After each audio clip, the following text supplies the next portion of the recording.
if you look at the Twitter, Product Hunt is the least built-in public project that exists. Like, Mm. even Mhm. corporations are more open Hunt. And I'm not joking. Even corporations are more open, more transparent on what they're building than Product Hunt. It's true. And that's a huge mistake. That's I can't emphasize enough of how big mistake is that. Like, the next big thing, like, mark my word, next big thing will be the microapps or boilerplates, not SaaS boilerplates, but boilerplates of actual products. Like, boilerplate of analytics tool, boilerplate of a tool that does certain thing well. And when that Mhm. Mhm. happens, we will have huge change and people will just launch things so fast. And in that case, the fact that you know how to code will give you zero advantage. Hi, John. Hi, Alex. Today we'll discuss the biggest dramas on Twitter which happened the previous days. I would like to start with the Product Hunt drama. It's a huge one which lasts for a week or so. It all started with a tweet, like it's always. The head of growth of Product Hunt, the guy named Jason Levine, tweeted that he is leaving Product Hunt because Product Hunt's CTO doesn't know who is Peter Levels. When I first saw this tweet, I thought that it it's possibly not a big deal because it's CTO, the technical guy, that guy who handles all this infrastructure, the millions users. He might not be an indie maker, he might not be a startup guy, he might be the nerdest geek of all nerdest geeks. It's not a big deal that he doesn't know who is people levels, but it turned out to be important for thousands of users. What do you think? Is it important for Product Hunt's CTO to know Peter levels? I think the problem is not that he may know or may not know. I think the reason the guy was upset is that uh, it's important for product like Product Hunt be really close to their business, like to be almost as down to earth as all the products launching there.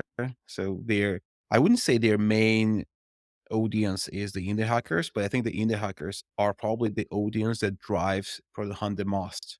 Is the audience that kind of creates most buzz around it. If you look at Twitter, like, you rarely see back companies hyping their launch. Like, they probably bring upvotes somehow through email channels or something like that, but I almost never seen them making viral tweets.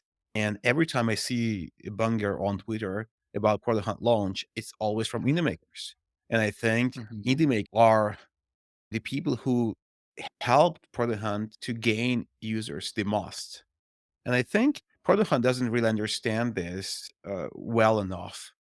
And that's why Jason was upset that if CTO doesn't even know who Peter Levels is, then the CTO doesn't really know who are the indie hackers and doesn't understand. So you're saying that it's not about the CTO, it's not about the whole company, which is not understanding the core audience and the importance of having indies on board, Yeah, right? yeah, exactly. Because I Mhm. think it's not Okay. just the CTO guy. I think that's is just one way of stating this. But I guess what he was trying to say is that Product Hunt doesn't really know indie hackers, and Product Hunt doesn't care as much as they should about indie hackers. I think that was his message. Okay, I agree. That was the first tweet that ignited it all. Then there was the second one, the biggest one. So far, it has 700,000 views on Twitter. Wow, It's by Nico, crazy. and it starts with "fuck you, Product Hunt" and a shit emoji. Um, Yeah, yeah, it literally blown out all Twitter. This conversation is the biggest one I have ever seen about any topic on Twitter. yeah, true. Um, Nico says that his SaaS is not featured on Product Hunt, but some other products which are not so cool, not so innovative, are featured. And he got really upset with that, and he started the rant. When I saw that tweet, I got a little bit upset because I love Product Hunt so much. I'm so biased. I tweeted about that too, that I love Product Hunt because it gave me an opportunity to become a startup guy. And it feels like my big brother. Product Hunt is not that amazing. It's not so loyal to indie makers, but it's still my big brother. And I'm thinking of this like my relative is sick and basically dying, but I don't want it to die. Wish it the best.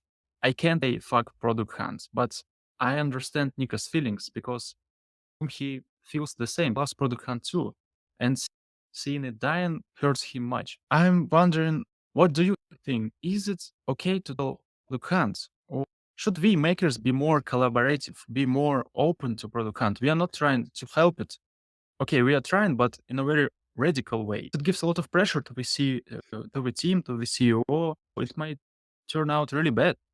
I think in the modern world, fuck you doesn't mean as much as it meant in the world 10 years ago. So 10 years ago, this would be very serious. But in the world now, um, fuck you is basically not as offensive as it was.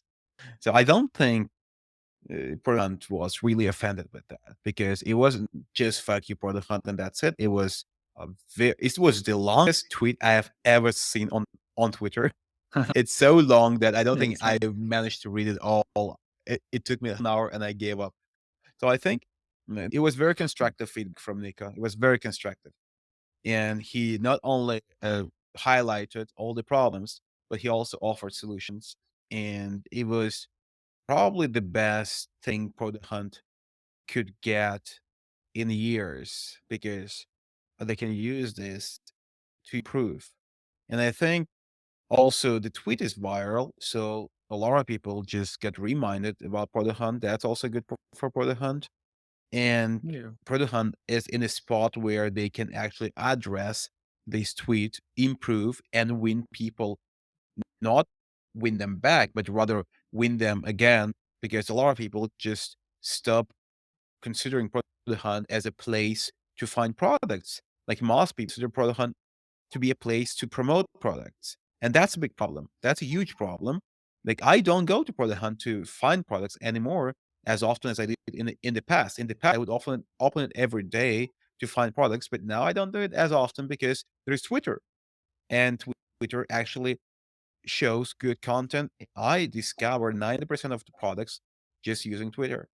And that's the same case for others. That's why indie hackers is also in decline, just because Yeah. people consume those articles as long reads on Twitter. That's why Peter Levels writes his long reads on Twitter. That's why I write them on Twitter. Like a lot of people do that. They don't go to indie hackers and don't publish it there. So I think we are seeing a pretty serious threat to all platforms, communities because of the social media. Mm. And Product Hunt probably needed a wake up call. And I think years from now, this tweet from Nico will be so appreciated by Product Hunt if they act well on it. So that's why I think it's a good tweet. It's Mhm. helpful. It will help us all. But it Product Hunt just sitting on a couch and looking at numbers. They're trying. They're trying to improve the feed, the front page, right? And Yeah. they change algorithm, they change rules, they change.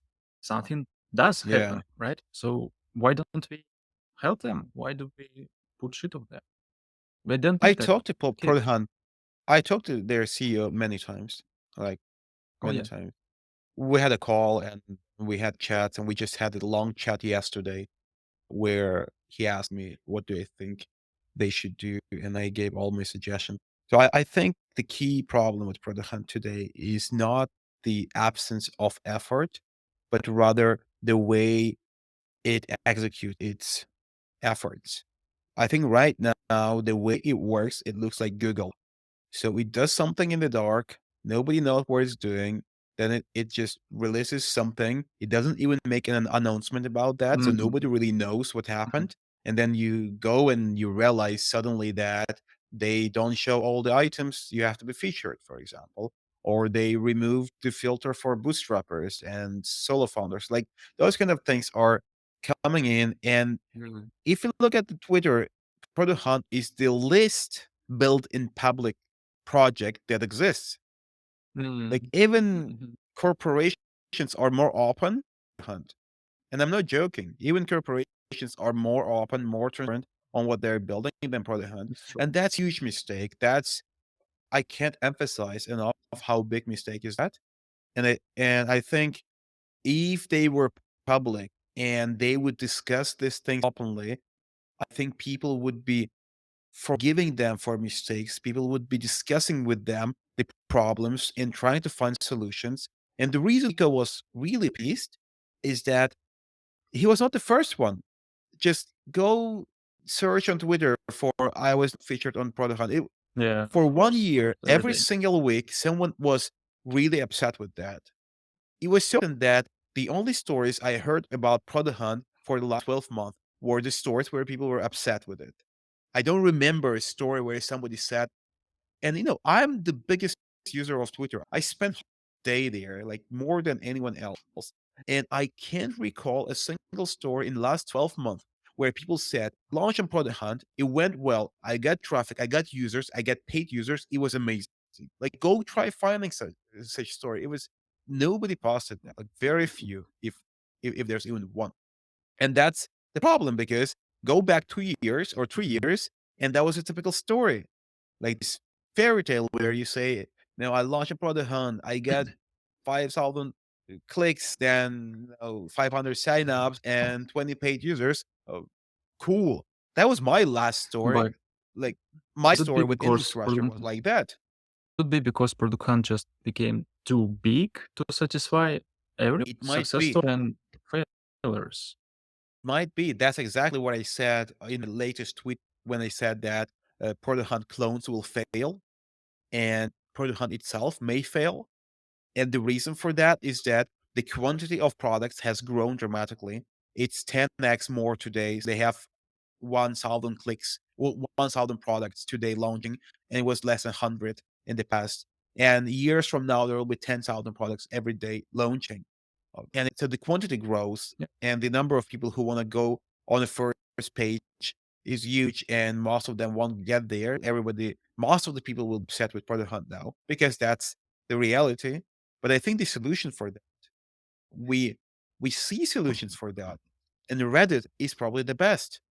Like nobody complains Yep. saying that my article didn't get upvotes or didn't get featured. Yeah. I think this manual featuring is a huge mistake. I know why they do it. They want to have higher quality products on the first page, Yep. and they say that don't you see, like the CEO said that, can't you confirm that the home feed is better now than it was? And I can confirm that it looks better than it was, but that's not the only thing that's important. So it's done at the expense of making 99% of others upset. And I think the way to not make them upset is to make it look or make it feel more fair, like in Reddit. So let everyone launch, do not remove anything, and let people decide by voting. But then Okay. there's one elephant in the room that many don't mention, and I will mention it. I think Okay. we in the hackers have created the groups, app vote groups, or the alliance, or the community. And if in the You did. maker that's a part of community launches a product, and even if that product is shit, and we launch some shitty products sometimes too, right? Often, most of our products are actually not that good. But because we have this community, this bad product might go to the top just because we have too many friends who help us to upvote it. And then that product is up top, and the random user comes in and sees the product, and product is not good, and then it's bad for the product hunt reputation. Same happens with people who game the system with upvote that they buy. Same Yeah. happens with people who have other products with large communities, and they launch something, and then the community just upvotes it. So there's a problem like that. And then if you have manual vetting where you manually look at the product, you decrease this problem. But I think there are other ways to solve this. There are many other ways to solve this. And I think one way to do it is that they have people who are trying to spot these coordinated attacks. Like if you go to Reddit and try to post something and then you get comments. Some Redditors go and check the profiles of the commentators, and if they Yeah. see you're from the same company, they're gonna kick your ass there, right there. That happened to us once. You remember when I made a post and you made a comment and somebody said that you guys are from the same company. Like, why are Yeah. you commenting? And that makes sense. So I think it can be solved in a different way. And the worst way to solve it is the way they did by having someone who decides what's good and what's bad. Just one person decides what's good, what's bad. That's the worst way to solve this. Okay, but Reddit has one huge difference. Reddit is very diverse. There are a lot of subreddits, and every subreddit is unique, and you can choose where you can go. Some allowed to pitch yours, and the community will decide. Some subreddits are moderators first. A bunch of people decide. Some subreddits are very automated. They check keywords and they ban you. Some subreddits are small. You have bigger chances to be highlighted. Some are huge. You have less chances, but the benefit is bigger. Product Hunt is just one. It has one feed. Yeah. It's all or nothing. I think this is the biggest problem. You are locked inside one. You can't make it diverse. And if they allow, for example, as you said, public moderation and people just upvote, it will go bad, like it does often on some subreddits where people decide. For example, on my subreddit, it's like 50-50, 50 okay content fit, but people moderate it. And it works, but not in all cases. Product can't allow things just go as public decide. It can go wrong really quick. It can go wrong really quick, but they can also do some actions to the moderators because they actually own it. Uh, that's why I don't say make it totally democratic and let people decide everything because then people might actually Mm. create groups which will decide things in their favor, and that's dangerous. So I think uh, the one solution I suggested yesterday to their CEO was that what if you pick random group makers or moderators who have good reputation, a random group that will do that every week for so they will kind of pick the products which they think are good and pick which are bad. And if they think the product is bad, they have to write comment why they think it's bad. And then they do it not at the day of the release, but they do it in advance. They do it few days before the release, before Mhm. the day. And that case, the maker will see that this product is not good enough to be featured, and here's why. And it's coming from five. So let's say five people vote among the moderators, and if three say it's bad, then it's bad. And you see why it's bad.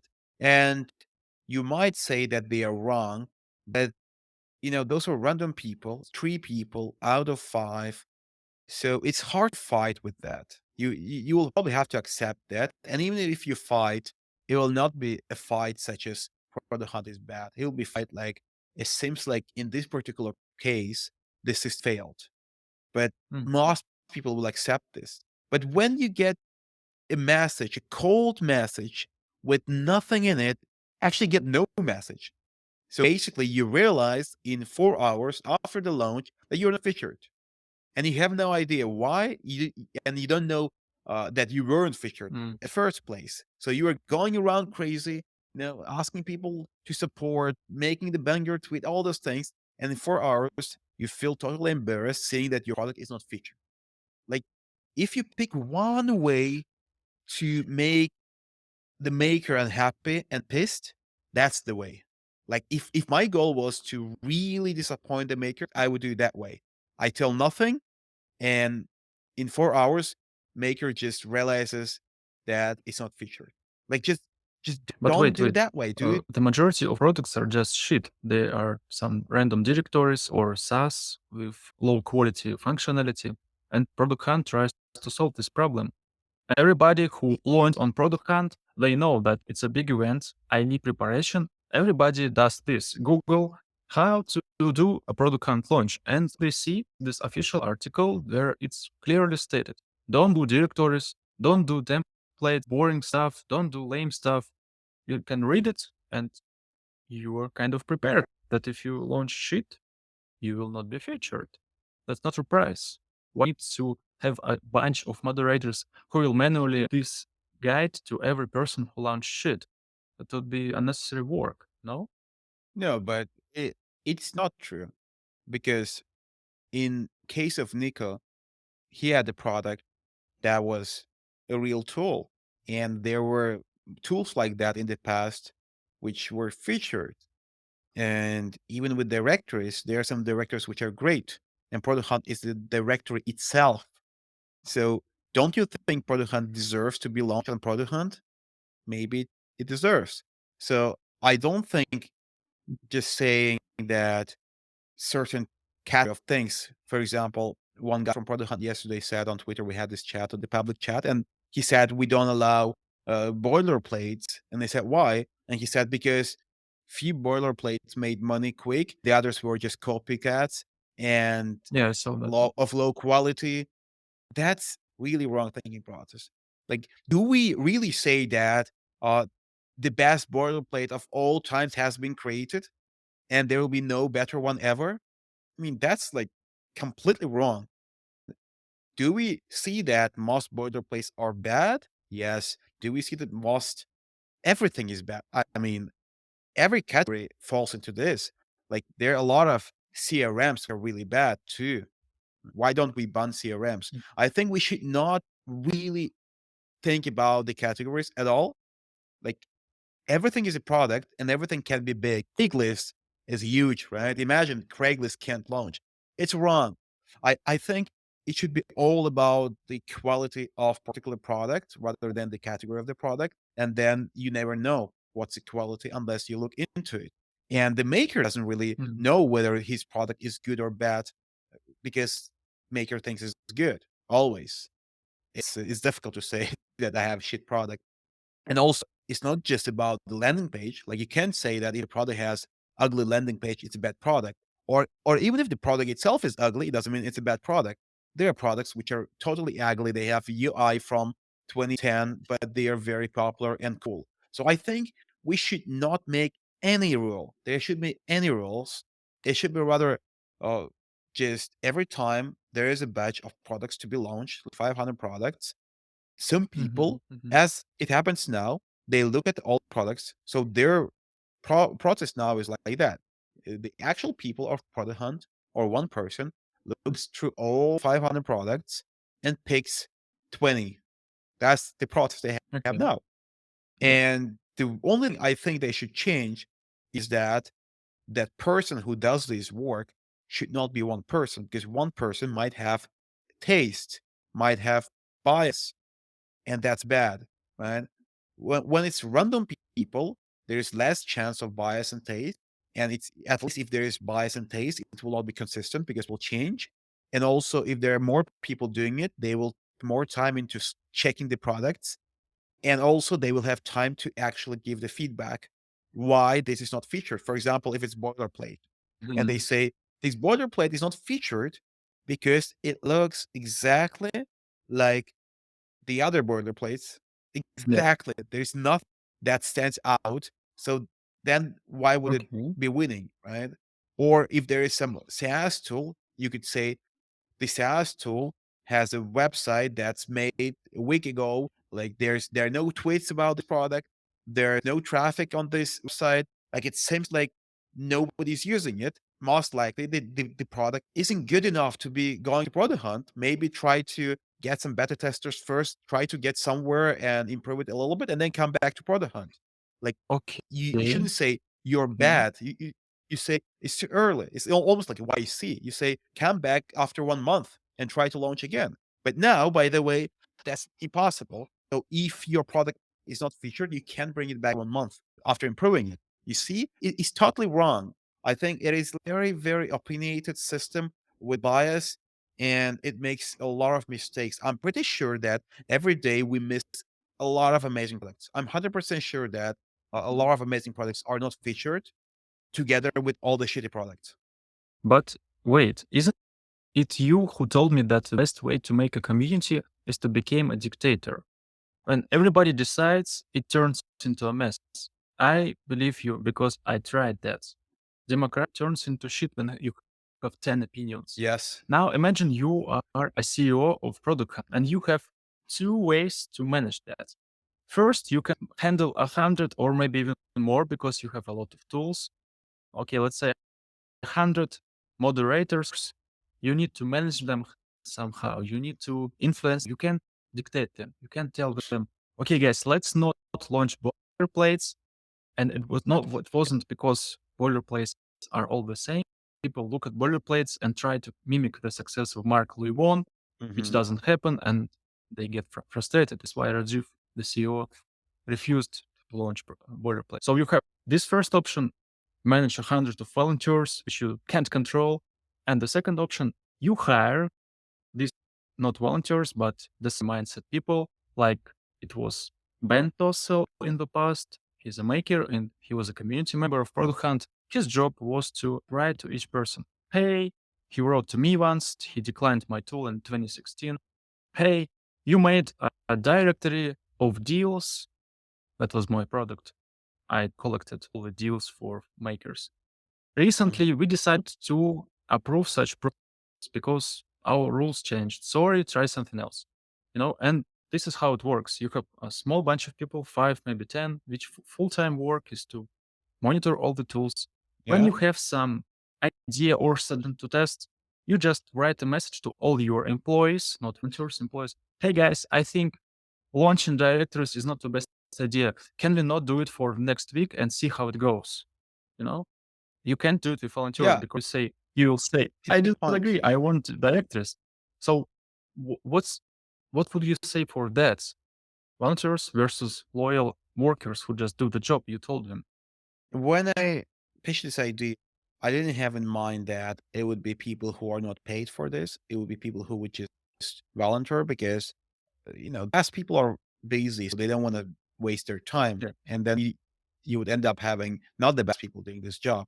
So I think the job has to be paid, and Product Hunt is a company that makes money and is able to pay. So there has to be a paid job, and it has to pick people who are good at it. It has to be people who are able to do this job, who understand the market, and then you could have 10 people who work part time, and then they work for you in a sense. So it's almost like when you have Mhm. these ghost writers or people who write articles for your blog, they're not employed, but you ask them, hey, an article about X, can you write it? And they write it. Same thing here. And I think it will just work. So they do it now, but they have a fixed team of people who are, I don't want to offend them, but uh, we have no idea whether they're good at or not at picking best products because Mm. most likely they're all not makers. If you're not a maker, you're incapable of picking good products because makers are great at evaluating and non-makers not necessarily, but probably not as great as the makers. And that's why I would just reach out to all active people, those who launched many products, those who voted often and things like that. I would make a list of 100 people. I would reach out. I would offer them a job that's paid with a certain price per review. Let's say one product review is $10 or whatever, and if you make 10, it's $100. So, and that's it. And then you don't have to work if you don't want. So it's kind of pay as you go. So if I'm one of the moderator, one morning I just have time for it. I go in and I just moderate 100 tools, and the other morning I don't want, somebody else does it. It would work. It would definitely work. And if they dictate the rules to me, I would kind of either listen or I would quit. If they say directories are bad for a product hunt, I would say Mhm. that's wrong. I'm quitting. And that's fine. So that way Mhm. they could pick the people who Mm. agree with their ideas, Mm. or they would hear why I think directories should still be featured on product hunt, and then that would kind of help them too. So I think, I don't say that this solution is the best. I just say that the solution they have now is the worst. And if you Mm, go towards the other road, there is some truth there. You'll have to test, you have to try, but I think there is a way to find truth there. But there is no way to find truth if you just have the system they have now, because it's been there for a long time. It just doesn't work, and it will not magically start working tomorrow. Like, why? Because the problem isn't that the people at Product Hunt are bad at vetting the products. The problem is mhm. that if you have the system where somebody at Product Hunt does this job, then a lot of people who are upset with their job will be always making noise on Twitter, and the majority of Twitter audience will think that Product Hunt is bad. And right now, we have to be honest, like ask 100 people, and 99% of them will say Product Hunt is in decline. Product Hunt is kind of going the wrong direction. And if I was a CEO, I would be like fighting with it, not saying that we're doing everything right. You Yeah. can't be doing everything right if everything is getting worse when it comes to people's opinion, right? And people's opinion is the most important thing for a product that's about uh, community, and it's kind of an info product.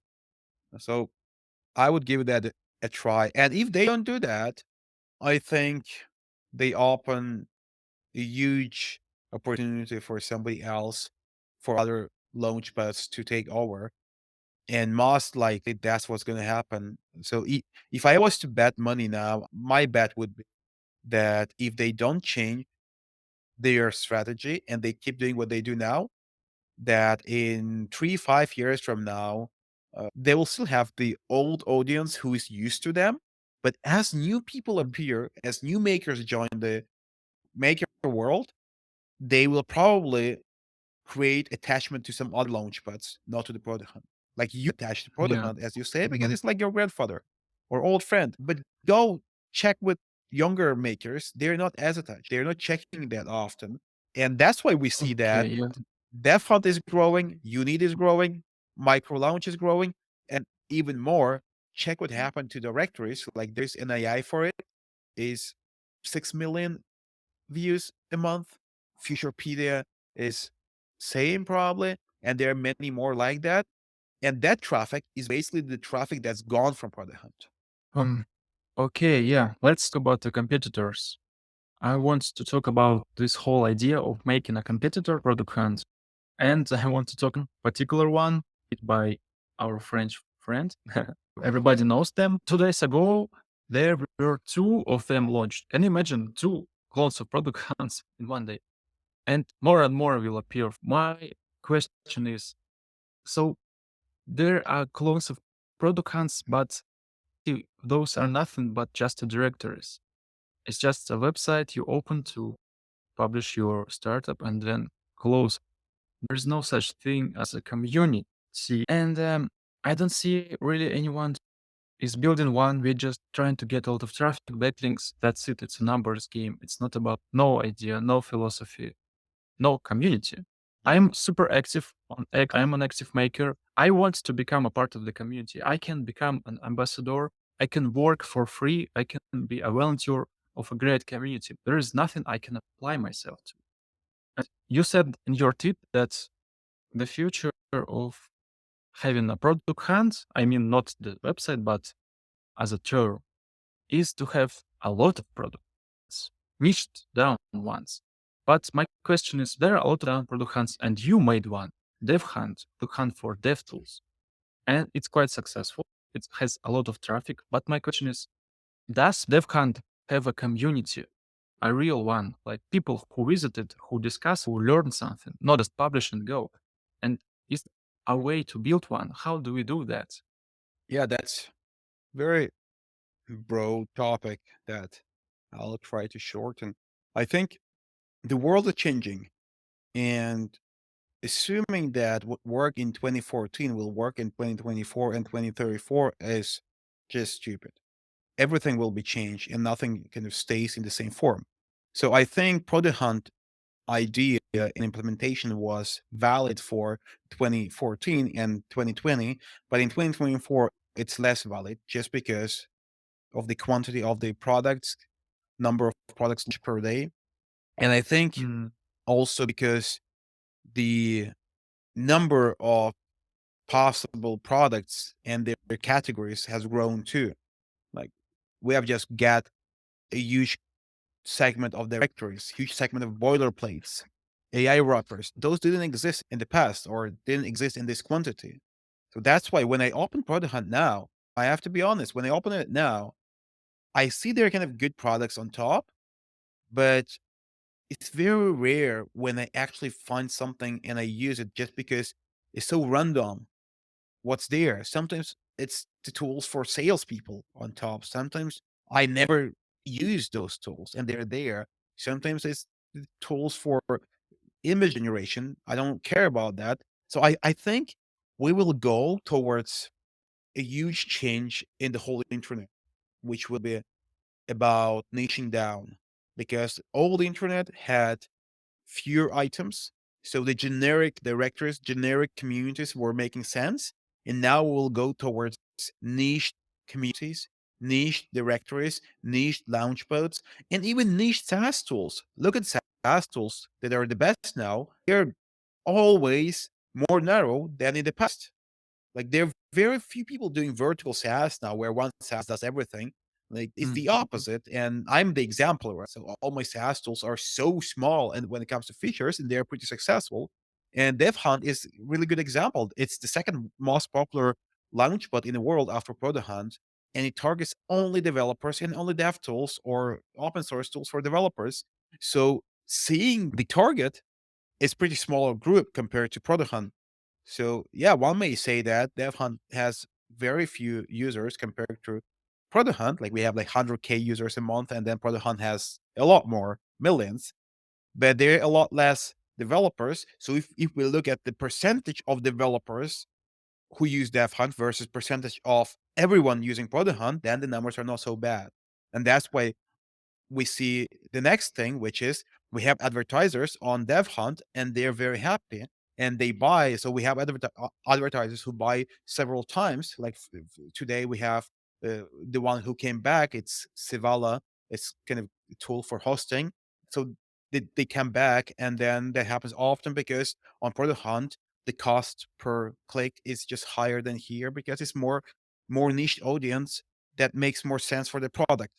And advertisers are really important. Like they drive the revenue, and if they don't want to advertise, you will go out of business. So I think the niche launchpads will have more success with advertisers.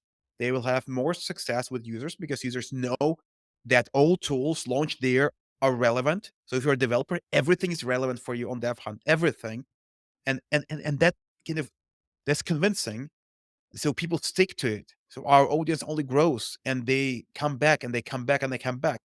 So I think there will be like hundreds of these launchpads. And in total, they will capture the same traffic that Product Hunt captures, but they will split that traffic per launchpad. And I think that's the future. I still think that the generic launchpad will exist. And I think Product Hunt will be the one that's generic. I think it will be impossible to build another generic launchpad. It will be impossible because uh, you will have same problems, but you have less brand awareness. So there is like I would not recommend anyone to try to build exactly what the hunt is, but niching down is really a winning strategy, and we see that Dev Hunt has won after just 1 year. And if I was somebody who is willing to launch a launchpad, I would definitely launch another launchpad that's niched. So maybe this is the answer for Product Hunt. Can they maybe separate their feeds into categories? Dev marketing, and if you're a Yes, marketer, choose this as your main feed. That's all. Niche down yes, I themselves. think so. I think so. Can they do that? Same same as Reddit did, right? You have subreddits, and that's why it's so relevant. Same for Product Hunt, but I think that's the way for them, and that's the pivot I would do if I owned Product Hunt, and if I bought it, I would do that the When next day. Uh, well, we talked about that with their CEO, and the price I'm willing to offer is 3x lower than the price they're willing to consider. So Hmm. that's why we are pretty far in that. But you know, who knows? So maybe in a year we'll come back to this discussion with them. But I think that's something I would do, but I think that's something they will never do because it's hard for them to do this pivot because for them things look like working. For them, it looks like high risk. The risk might not pay off. They may destroy the whole product by doing that. So it's very dangerous. I'm very brave guy, so I would just do the pivot and I wouldn't care. And I've done that in my life many times. And few times I killed the product just because I made a pivot. So it's not that it doesn't always work. But I think I can't see them doing that. uh, And also because they're not the founders of the product. It's easier to pivot for founders because founders are they have created it, they can destroy it and recreate it, but they're not founders. They kind of acquired the product on the way, or they got the control of it on the way just recently. So that's why I think for them is difficult. They're afraid to break it. They're afraid to break it, and they will run it rather safe way. So that's why there is huge opportunity for indie makers to make new launchpads, and we will see them make new launchpads. And I think the launchpads are going to be so helpful for the community. But again, I think most makers don't really understand how difficult it is to make a launchpad. And somebody said that maybe it was you or somebody said on Twitter today that I don't make stuff that's about community because these products are not about the product itself. It's a lot of work with community. It's a lot of work with distribution. The product itself is just little non-important part. In fact, the important part is everything else. And to think that they will write the code and deploy on Vercel and publish it, and they think this will be valuable. Well, they will see that nobody cares, and the whole value is after that, and that's so difficult. And never manage to bring audience to your SaaS tool, you will the chance that you will do that for the Launchpad is so low because it's even harder to bring audience to Launchpad compared to SaaS tool. Yeah, they think like, hey, Product Hunt is shit, so I kickstarted one this I weekend. fixed it. Can you just all these millions come to my place? Yo, because I have Yeah, algorithm. Okay, you can change your habits overnight. Okay, no. yeah, Yeah, I want to exactly, talk about Product exactly. Hunt clones more. I want to ask you two things. First, it's a good idea to launch a Product Hunt today. You just said that it's a hard work. Should I try it? The worst Which idea. person would you recommend? Let me ask the second question so you can think about this on background. If I don't want to make a Product Hunt clone, but I want to benefit from this whole movement, people are digging gold, you should sell shovels. What would you recommend to a smart maker to do? For example, maybe you can recommend making a SaaS for filtering out bot comments or something like that, or making a boilerplate launchpads. So my first question is it a good idea to make a launchpad? The second one, how to make shovels? Yeah, it's interesting. Like people are gonna make fun of this boilerplates for launchpads, and then somebody makes a directory of boilerplates for launchpads, and that's the triple cringe. It's gonna be very funny. But I think people will make a lot of launchpads now, hundreds of them, and obviously they need a place for that or templates or tools for that. But I wouldn't really try to make the APIs for that, such as the one you mentioned, like to filter out comments, because Mhm. makers are terrible. Like those makers who know how to write code, they're terrible at buying anything from anyone. That's why you will never make money from them if you want to sell them that thing. They may buy the boilerplate, Mhm. but they will never buy something that's smaller than boilerplate. They may buy the boilerplate and also they may buy a template, like a framer template or something. So that would work. If I was a framer guy, I would just make that and I would tweet it. It would go viral and you would sell 1,000 copies of that because people would just buy and think they will build Launchpad and will just forget about that the next day. But Yeah. I think me, myself, funny enough, but I started building Dev Hunt because I was disappointed with Product Hunt, and everything I say now and everything people discuss now, I told year and a half ago at the day. It was May 2023. I made that first banger about Product Hunt is bad. It was Oh also yeah, I big. It was remember. 100K views or something. Yeah, and then I started Dev Hunt because of that. And I said that the reason I remember that message. I said that the reason Product Hunt is bad now isn't because the founders or the people who run it are bad. It's because you can't make it good if it's generic. It has to, like, if you're a developer, the chance that your tool will be featured is so low. Even if it's featured, the chance that it will win, it's also low. Yeah, you can click this tweet. It says how it started on the top of the homepage, and then you will see how I started the whole thing. So I think Okay. when I did that, we made Dev Hunt open source. The idea of making it open source was that people can create other Dev Hunts. Surprisingly enough, Yeah. nobody has done it except AI Top Rank. So there's one called AI Top Rank, the one that didn't uh, didn't try to run on the hype yesterday. If I was them, I would. And then when I made that, I saw that there were a lot of developers trying to fork Dev Hunt code and make the Launchpad, and only one managed.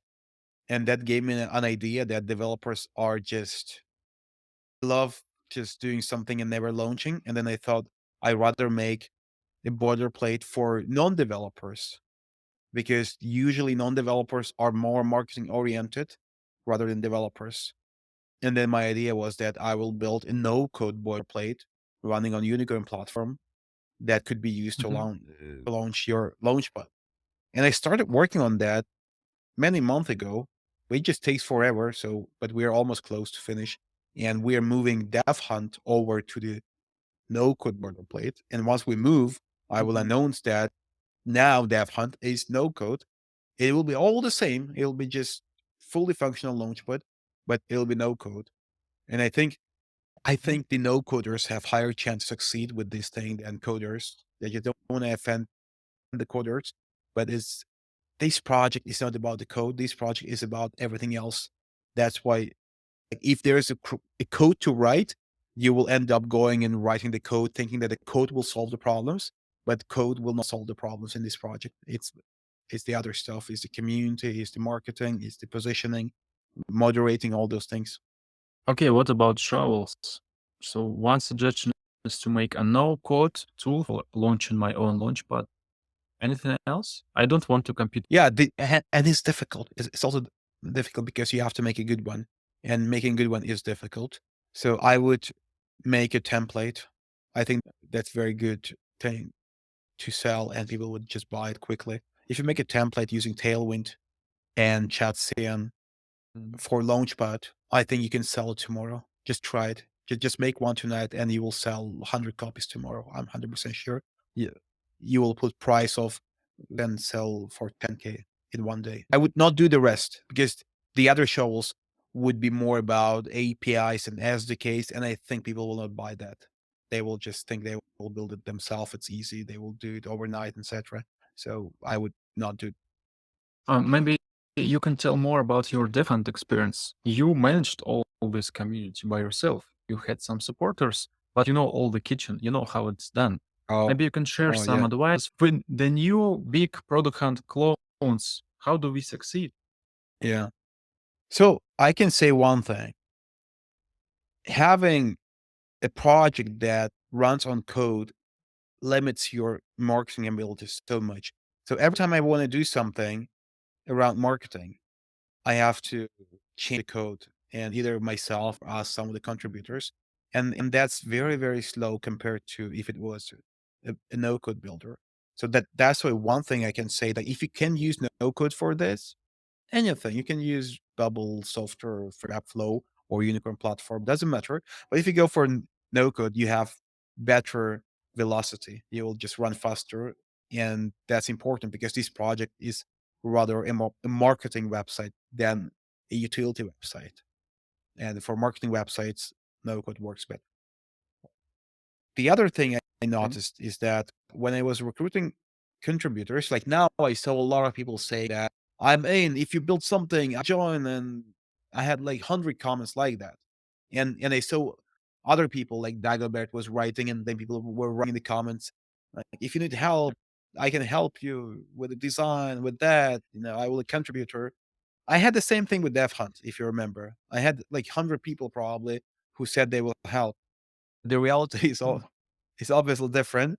So out of 100 people, the only people who actually helped were my friends. It was Mm. Igor from Market C. He helped because he's my friend. It was Vitalik. He was my friend. It was CD. We worked together. So the only person who helped from outside, it was Chris from Sensor Pro. He was the Yeah. only guy who really helped from outside with his email thing, and he still helps. Everybody else said they will help and never did. Never did. And it's I'm not throwing stones in their garden, but I just say that people like 99% of people who say they will do something, they will not.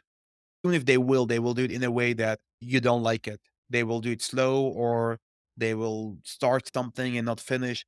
So that's why if someone is building something, I would discourage them from doing it in such volunteer groups. It'll be just shit product at the end. Okay, so what do Just I do do? it yourself. I need to hire Do it yourself. by myself. Yeah, of course. You should do it alone and do it alone because then you are faster and you can change things quickly. So if you can write Okay. code and you can do the marketing, just do it yourself. But then when you launch, you have to do a lot of marketing. You have to do a lot of moderation on both comments and tools. So it takes time. And I did it myself at the start, but then I had hired a guy who does it for me. So now I have a guy who does it for me, all things, because it's very time consuming, but that's a good problem to have. Okay, let's talk about one particular product alone, which was announced a day ago by Dagobert, our French beloved friend. And Yeah. when I first saw that announce, I was excited because Dagobert hadn't done anything for 2 years or so. He loves building. I like that he has energy to do that. And the second thought was that he's a great at community. He can manage people. He understands the vibes really in a great way. And he can manage Hmm. people. He can find volunteers. He can be nice. He can be somewhere more assertive and he can build a community if he wants to build one. So I believe that he can build this project. But what made me frustrated, and I shared it with you personally, not in public, is that he decided to code everything from scratch. It's not the best way.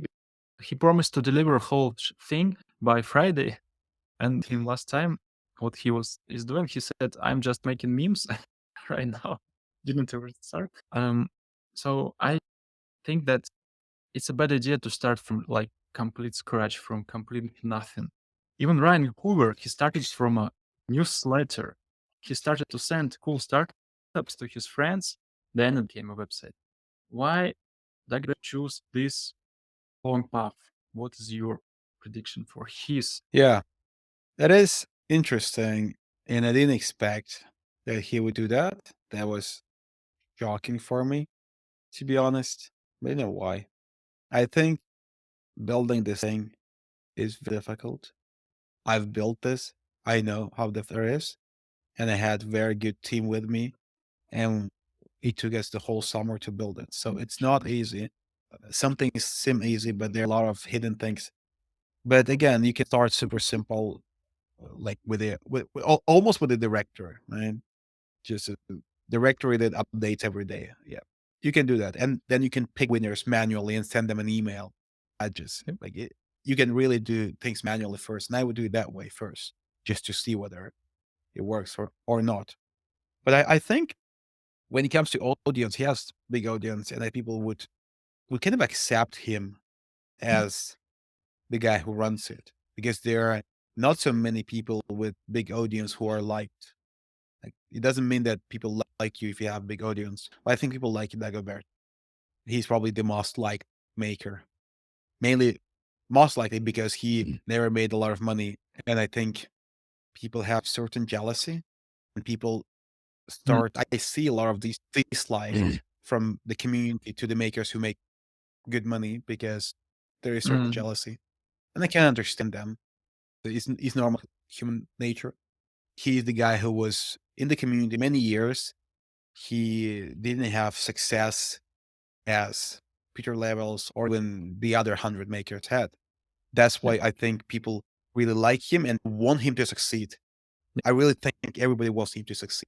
That's why people will support. If there are many alternatives and I can go there, I would probably go to his launch because I understand that if I go there, I help him.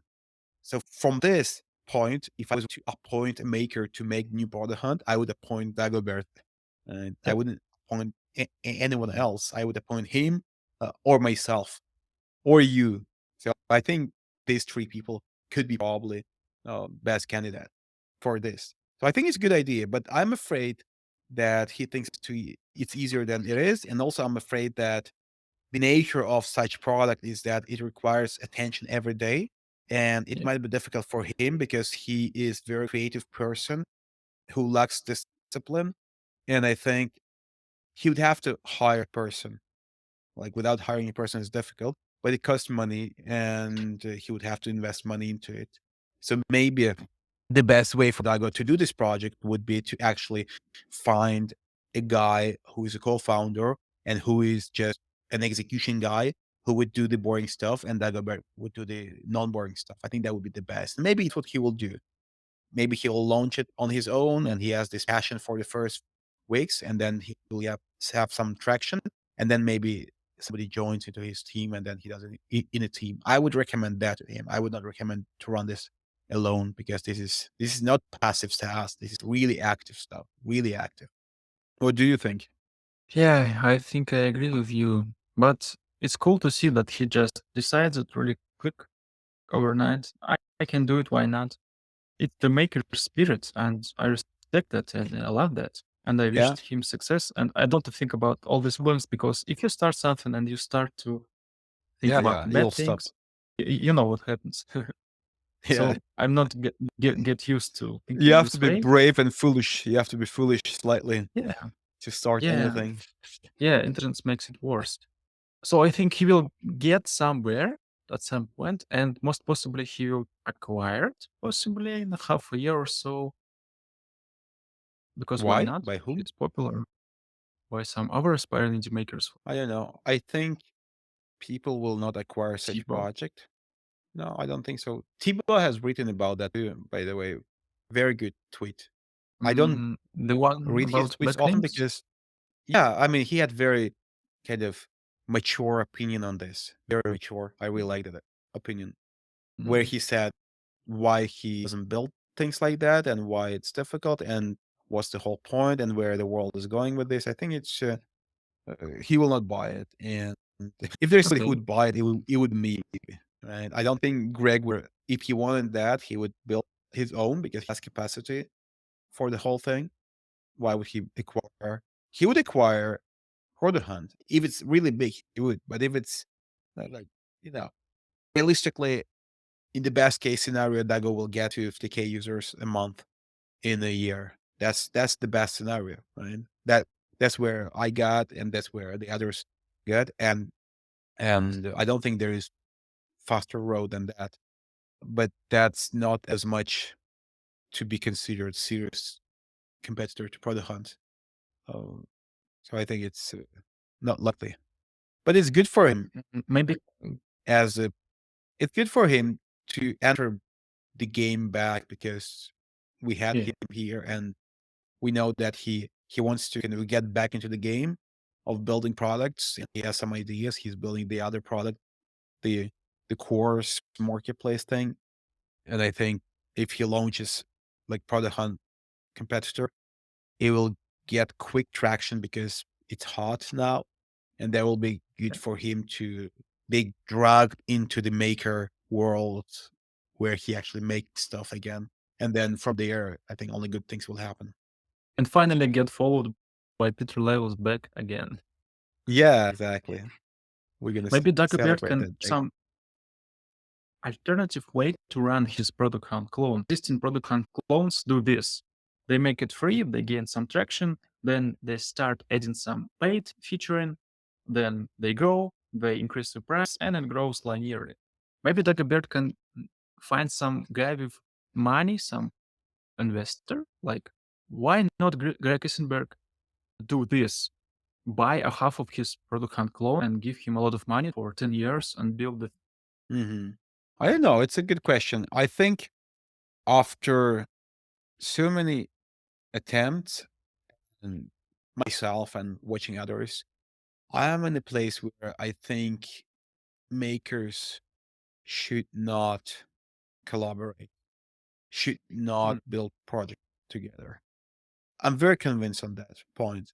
Why? The reason indie makers kick ass of VC-backed startups is because they are indie, and you stop being indie when you're two, because you're not independent of each other now, right? You depend on each other. You have to convince each other, and you have to share the wins, which is kind of bad. You can't say I made it. You have we made it, and also you can't take the blame for the failure. You say, well, it's easier to fail in a group than on your own. So mentally, it's easier, but the output is worse.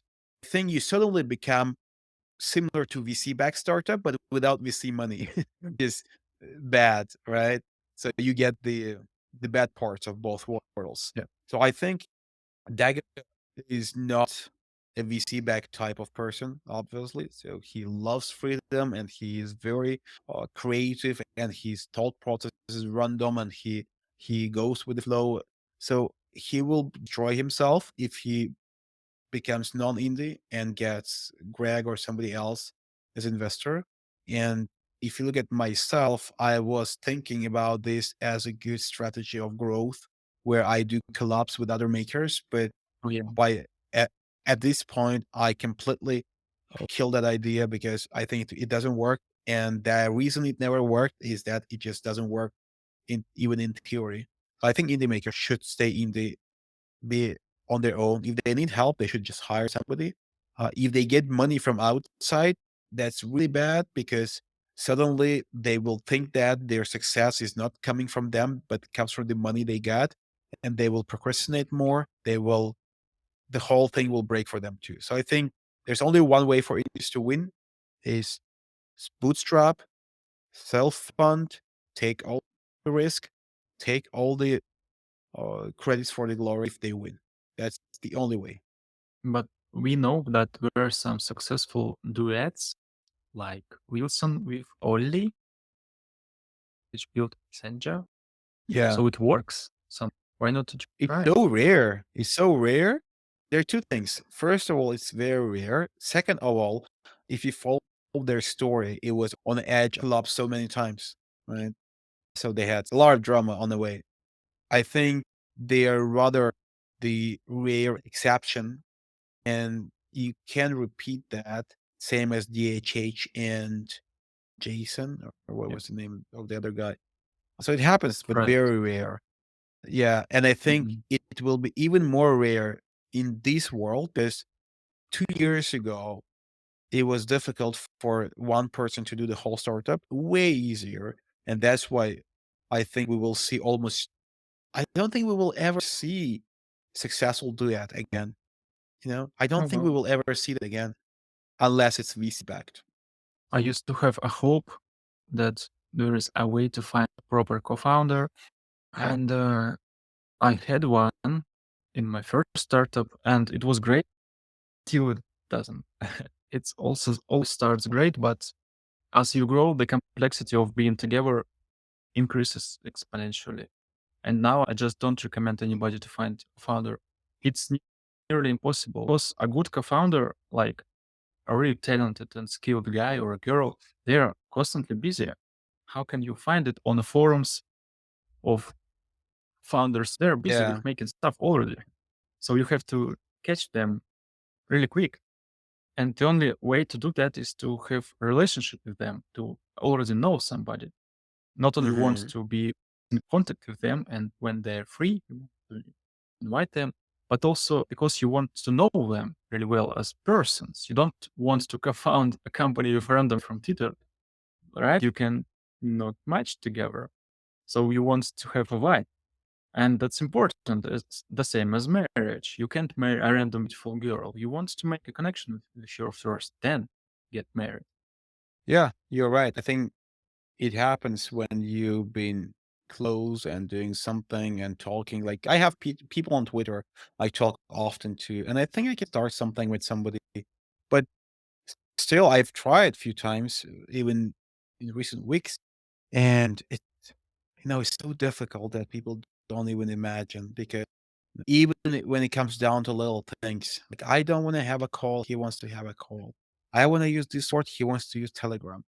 And you can, since you're both high on ego and you want things to be the way you want them to be because that's why you are a founder. If you're not a person who wants to bend the world around you, you would never be a founder. And then you start bending each other, which is bad for each other at the same time. So I don't know. I think it's almost like going against the wind in water. It's possible, but you're just making yourself trouble. And for what? Like, what do you get out of it? Building stuff is easy now. Marketing stuff is possible now while building stuff. So you can do both. Right? And if, for example, if you have a marketing guy and a developer guy doing something together, then you basically say that over time, the marketing guy is more important. So the marketing guy can swap the developer guy at any time with somebody else because he's not important. The developers are not important in products anymore because you can just find anyone else and he will do the same job. And if that's true, how can you have healthy collaboration if the other party understands that they are not that important and you understand, and then you don't want to have 50-50 anymore? Like, should it be then 70-30? So the whole thing just breaks. Like in 2020, the world was different. I think it was completely 50-50. Like, it was difficult to build stuff, it was difficult to promote stuff. So Mm. it's 50-50. But now it's easier to build stuff. And tomorrow it will be easier to build stuff. But marketing gets harder. Why? Because it's more accessible. Like 3 years ago, you very few people would write tweets because they couldn't write good tweets, but now must just use AI for it. And then they have better tweets than they had before. So now, in order to shine, you have to be better, right? Because the quantity is large. So I think there's no future in Huddler and builder collaborations. There's no future yet. Let's finish this co-founder versus solo. Let me quickly read all the dirt tech drama happened last week, and you will choose one. Oh, the first one, I think you will love it. Dudes got into YC, and it's so jealous to say Oh flops yeah. of versus. Let's stop there. So tell us quickly what happened. Yeah. So funny thing is that a month ago I posted a tweet where the reply with most likes will win a call with me. And you know who won the call? It was these guys. Oh, So I that actually had guy. a call with both of them. Uh, and and I had a talk with them, and they showed me their product that they want to make, like a coding tool, like a Cursor. And I gave them some Okay. tips, and I think some of my tips have actually encouraged them to do exactly what they did. So maybe it's me Yeah, to blame. I said, you told them to. don't think about stuff. Yeah, just Oh, move past break them. And broke. they were Okay. very smart guys. I think they were cool and they had good audience on YouTube. So sometime after that, they applied to YC and they got accepted into YC. And a lot of people then checked their system and they realized that while they were saying on their tweet that their product is a fork of VS Code, in fact, it's a fork of other product that's called Continue, which is a fork Yeah. of VS Code. And the reason why everybody was so pissed is that VS Code is just an open source thing with MIT license. Everybody can Yeah. fork and make it commercial. But Continue product, I'm not sure what license it has. I think it have exactly the license that allows all that, or it's kind of ambiguous. So, but people were upset because they think that these guys got into YC with the message that, hey, Mm, we forked VS Code and we turned that into mm, a smarter VS Code. While in fact, what they did is they forked the smarter VS Code. I think the whole crowd hates them because they're jealous. I think YC didn't take them in because of the code. I think YC doesn't really care that much about the code there. YC took them in because these guys are excellent at winning attention. They have huge audience yeah. of the right people. They have managed to get traction for this product already, and they seem like perfect type of founders to pull such thing off. And then, the code itself is just not important. And most likely they will redo the whole thing in a different way. Like nobody, like it's not important at all. Right? And people have to understand, the founders, that it's so important to be able to win attention. And if you can do that, all the doors are open. And I think YC picks founders based on this criteria mostly. And that's why they are legit. But of course they made a little mistake, but people are gonna forgive them. And also it was good PR at the end of the day. It's net positive, I think, for them. It's slightly net negative for YC because people start talking shit about them, saying that YC is bad because they just don't do due diligence, but they are also wrong. YC was totally right backing these guys, and I think they will succeed. What about the license? Did they violate that by forking continued dev? I don't think they violated the license. I think people are upset with the fact that they took the credits for doing the job of Mm, changing VS into becoming AI VS code, right? That's kind of the problem. So legally, mm, they are fine. It's just morally, they made it look like they did the work, but it actually somebody else done the work. We, which is a problem, mm, I think. But I don't think it's such a big problem that people, because people think that that's the only reason why they got into YC, and that's not the reason why they got into YC. They got there because they are mm. young, bright, high potential, and they proven that they can win hundreds of thousand people on YouTube by talking about stuff. So perfect. That's the type of the founder that will succeed in this world today and especially tomorrow. And a lot of people who are not like them, the typical haters, are the people who are good at writing code and not good at winning attention, and they're very jealous at people who are good at winning attention. They're really jealous, and you can't do anything with that. So people are just jealous. This is why they're angry. That's it. Whole drama, exactly. That's what I said in the tweet, and most people like agreed with that. And what about YC? People also said that. So if you accept AFK into YC, just a fork without any significant changes, it means that the average YC product quality is low. Is it so? No, no, no, totally false. So if that's true, then just making a fork will open the doors into YC. So, all right, why don't people go and make a fork of that and try to get there? They will say, because it's not ethical, I won't even do that. No, you won't do that because you know you will not get into YC, because you will not get there, not because you made the fork, but because the other things are not in place. You don't have the attention, you don't have the audience, you don't have that potential, right?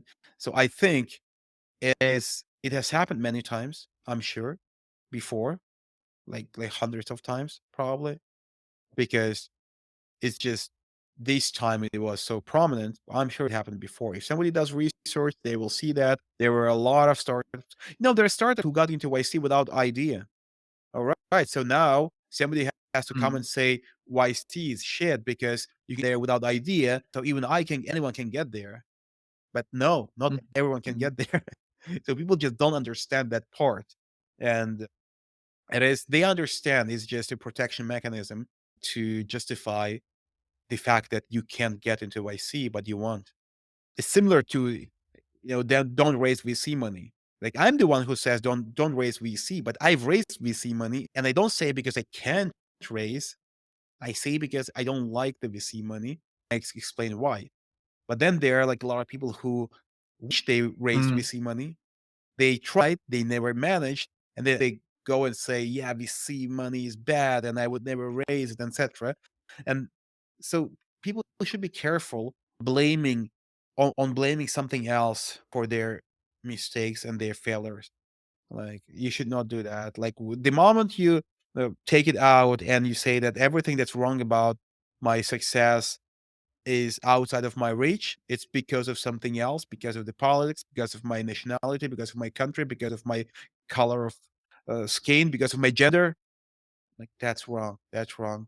Like Why is it they're wrong? women because it has nothing to do with success. It has nothing to do at all because people who deploy money are business people who don't care about anything except multiplying their money. They will give the money to a drug dealer who killed 10 people if the guy can legally increase their worth. That's it.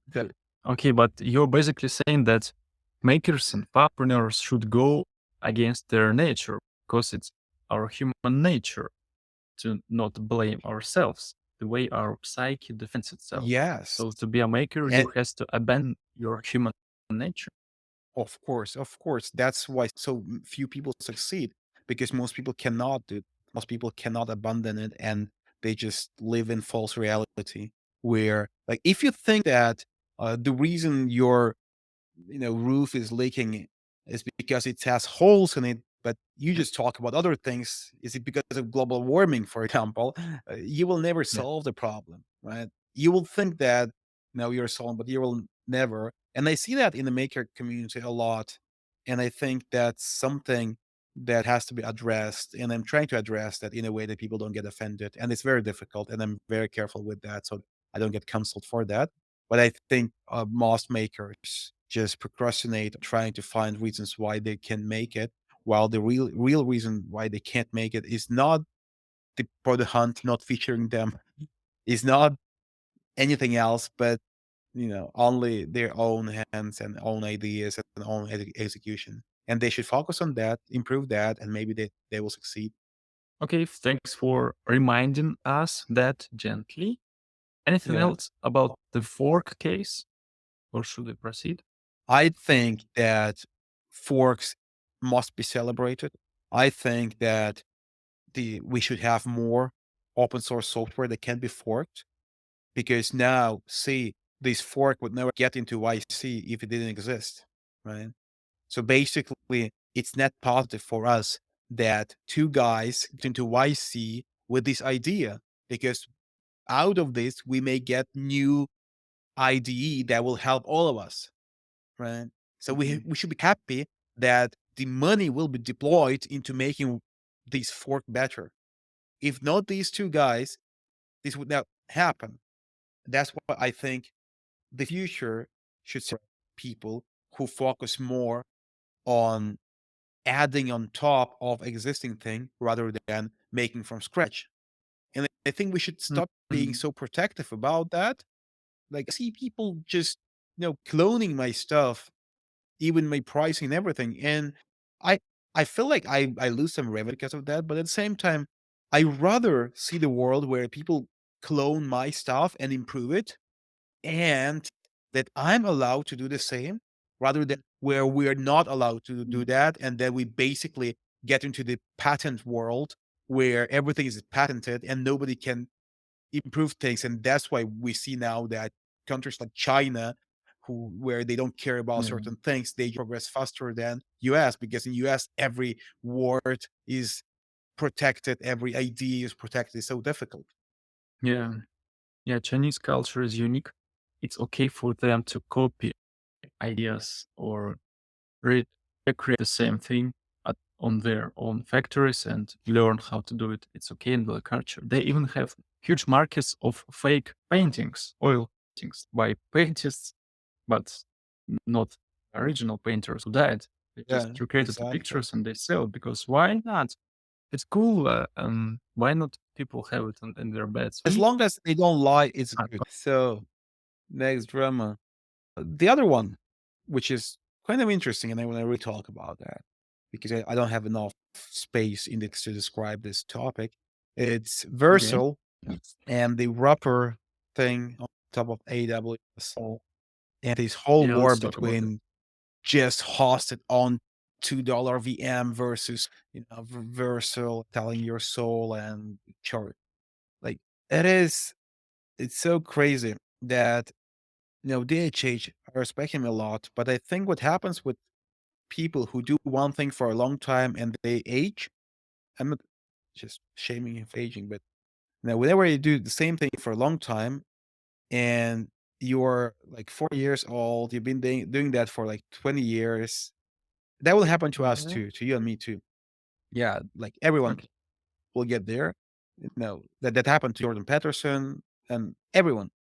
So basically, you Okay. forget the full reality and you just live in your own reality. And you really forget there is other reality too. You really forget there are people in different position too, and with different ambitions or with different needs.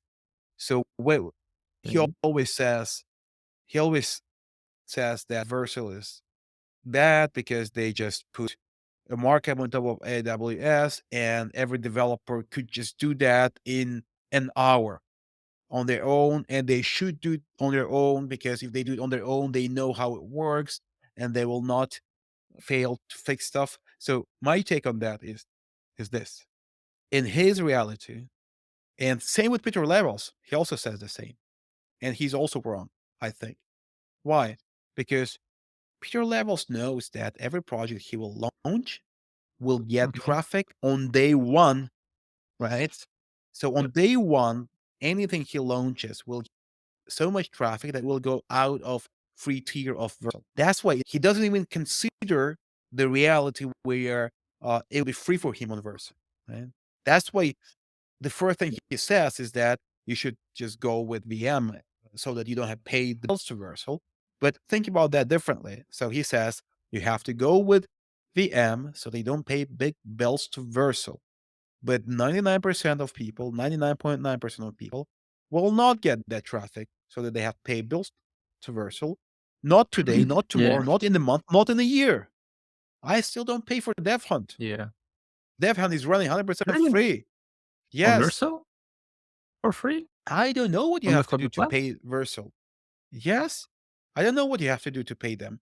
Well, to be honest, I think they actually did something to my plan so that I don't have to pay because all the charts show that Mm. we are far above the thing, and I Yep. think they just helped us. But Okay. even before that, like the first 6 months, we were not above the thresholds, and this is a highly successful product, right? But for anything else, you will stay on free plans. And there is zero work to do. You just connect your GitHub, it just deployed. You think about nothing. 100% uptime. It never fails. Everything is great.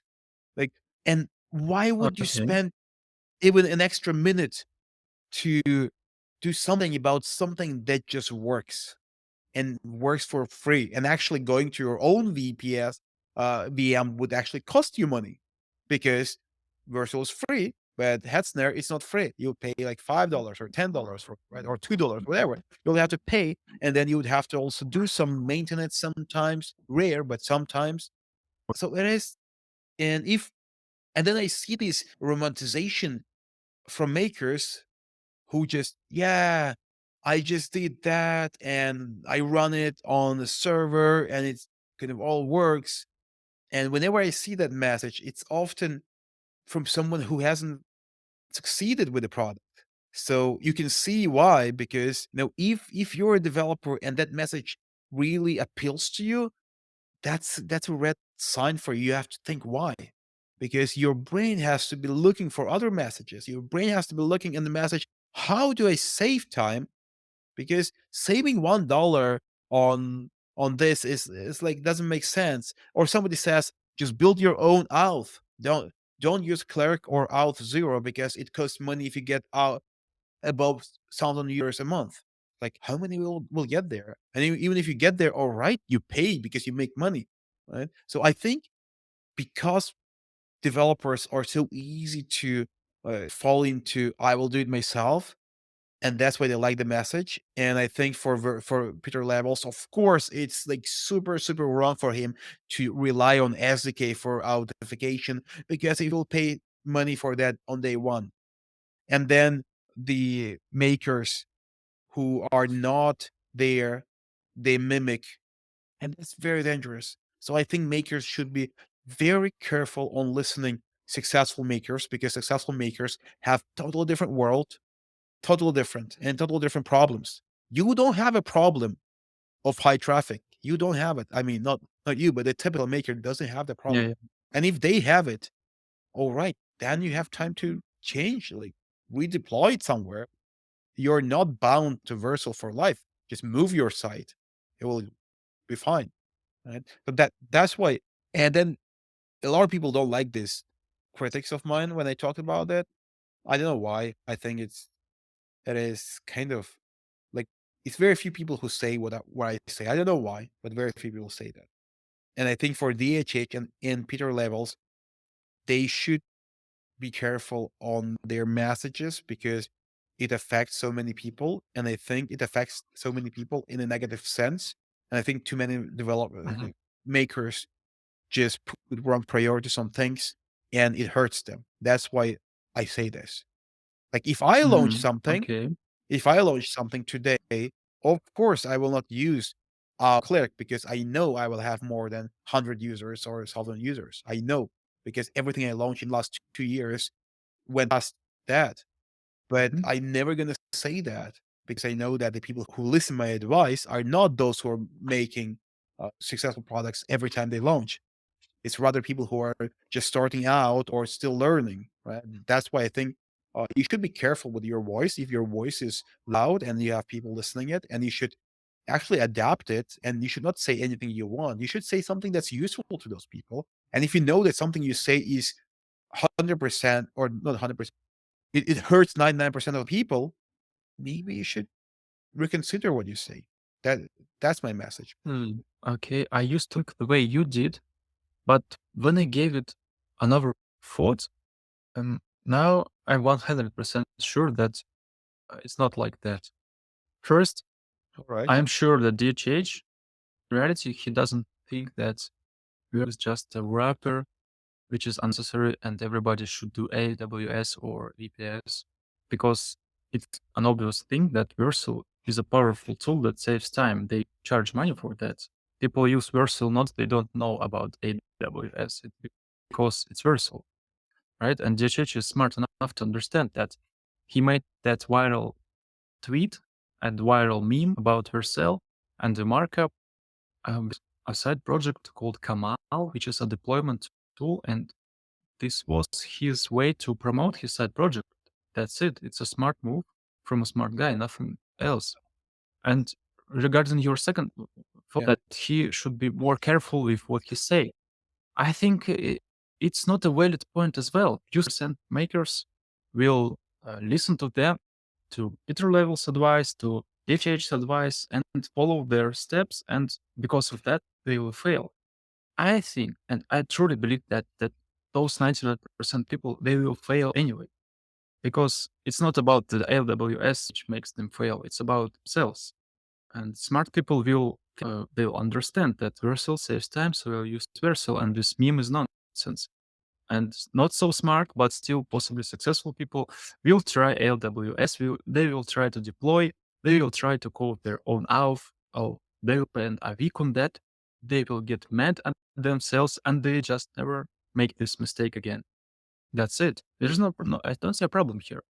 You sparked the larger conversation. So basically, whether people are able to digest what they hear and be smart about what they do after they hear and understand things the way they should understand. Because of course, these guys are not wrong. And when I say that they are wrong, I don't mean they are wrong literally. I mean that they are wrong by doing something that they know will have this effect.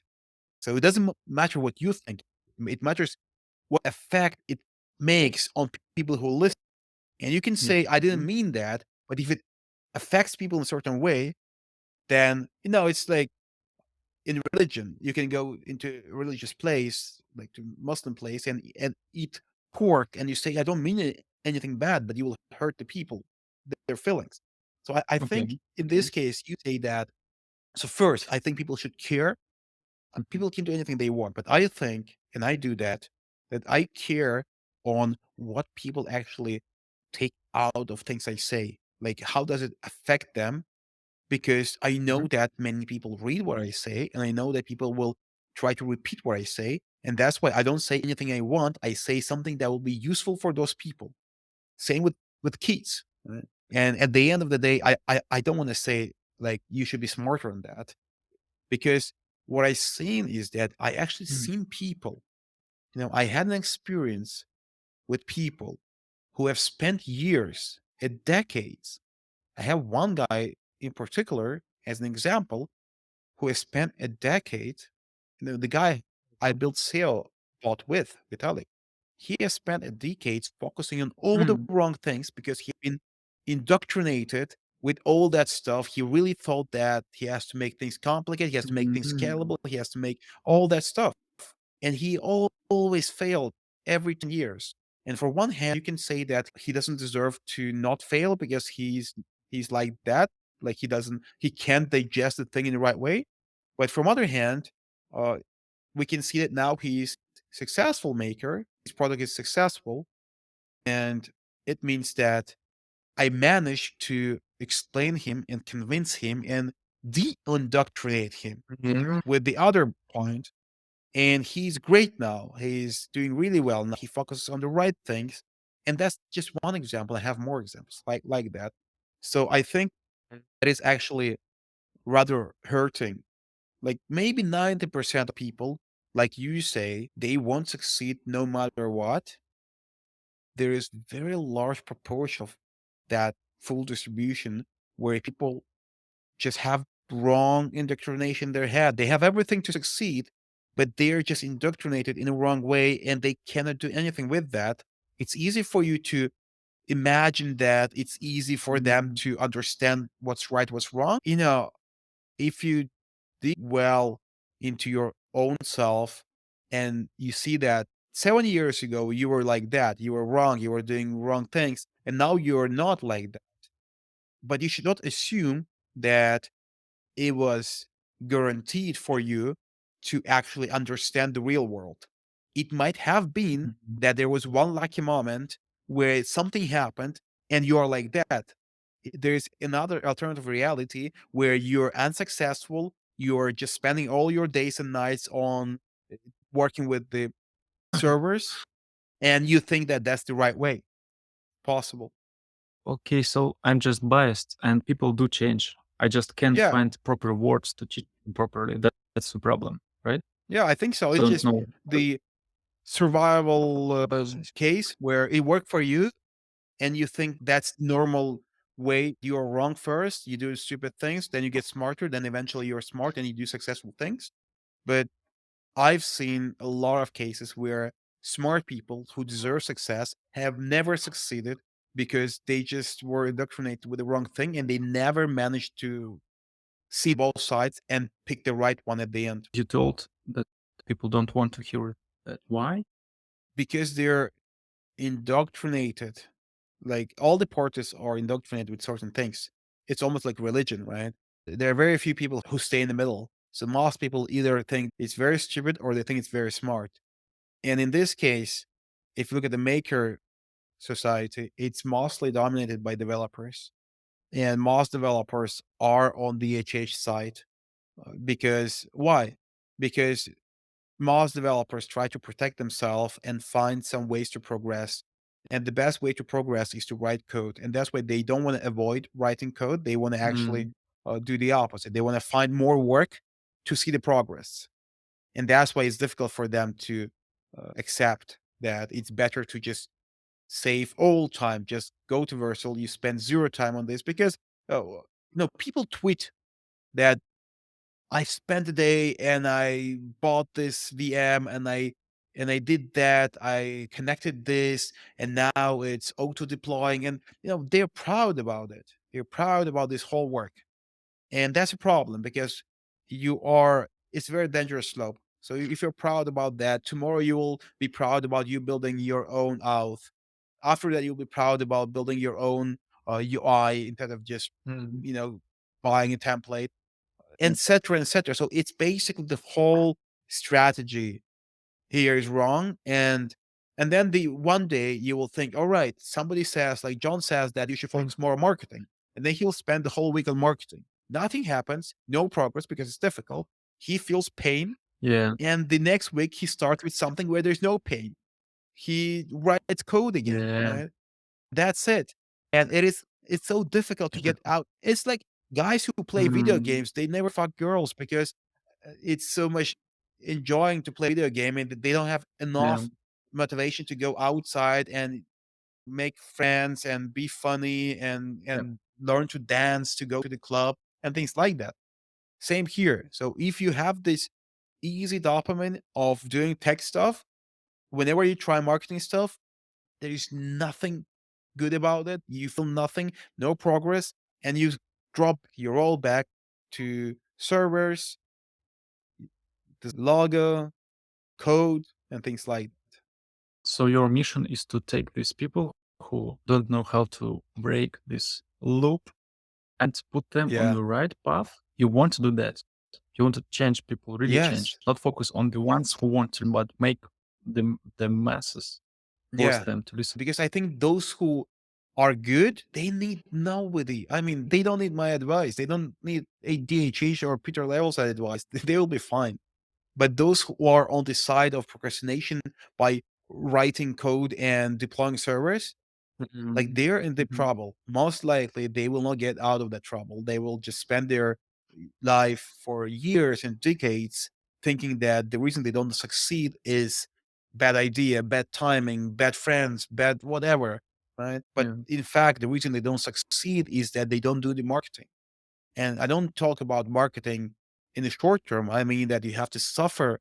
You have to do marketing. It's like in old days, there was no internet, and the guy would go out and spend years.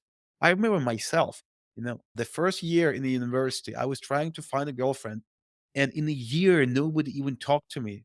For 12 months, no girl ever talked to me. But I didn't have an option. There was Okay. nothing else I could fall on to have fun. So the alternative was to do nothing at all. So I was trying. Same here. Same here. You have to suffer with marketing So for years. so I mentioned now a thought of developers, makers listen to us right now, and they used to take this cheap dopamine from building things, from coding, from programming. And for a second, they had thought, motherfucker must be right. What would you say to that people? Now their minds are opened to your message. What do we do? Exact 5 steps. So my message is very simple. If you're successful, do what you like. If you're not successful, don't do what you like because that's why you're Oh, not wow. successful, right? Mhm. And in this case, it's very easy. So most likely you like coding, you like talking about code, you like talking about servers, you like deploying stuff. All right, stop doing that. Stop tweeting about that. Stop talking about that. And suddenly you have nothing to do, nothing to talk about. That's where you Mhm. have to be. And from there on, Mhm. you have to do something. You can't inact, right? You have to do something and now start doing Yeah. something that you don't like. And that's obviously marketing. Marketing what? Well, or social media, write content, write articles, write replies, things like that. Right? All sorts of marketing, take calls, make demos, record videos, like everything that you most likely hate doing. So I have a product to promote. What do I do? You just said that yesterday to Igor. Like, try to be just interesting about anything. Like, try to Yeah. be funny. It doesn't matter the topic. If you're funny or if you're interested in anything, you can just apply that to any other topic too when there's a product. So try to grow on social media Mhm. without a product because people say, how can it grow? If you can grow on social media without a product, 100% chance you will not grow with a product too because product doesn't really change the thing. It just makes it easier for you to Mm. channel the audience into your website and things like that, right? But fundamentally, your text has to be interesting in both cases. So write every day. And most makers write code every day and they don't write text every day. They have to do the opposite. They Mhm. have to write 99% of what they write has to be content, 1% code.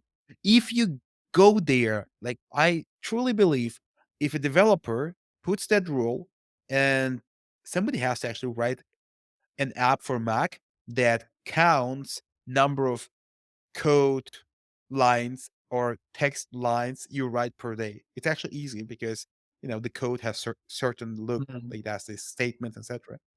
And if Mhm. the ratio is not 199 or at least 1090 in favor of content, you're doing it all wrong, Okay, I right? think our listeners can put this simple advice: do what you don't like.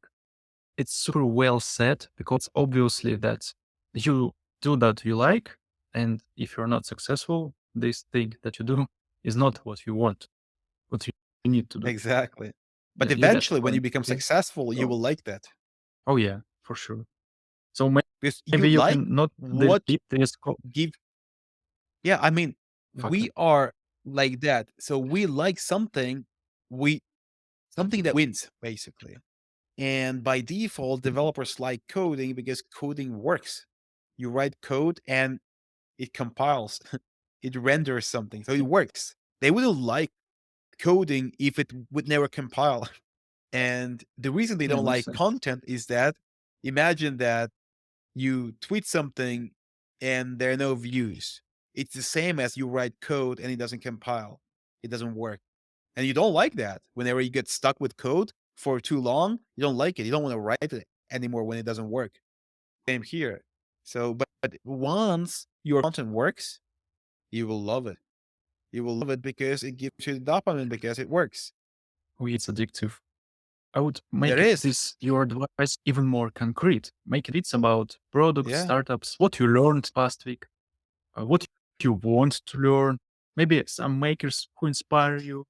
Make a tweet about them, about their experience, reflect on that, start to create stories. And I want to assure you that even if you have only 50 followers or 10 followers, it doesn't matter now because Elon Musk fixed algorithm and you Yeah. can be seen without followers. All that matters is the quality content.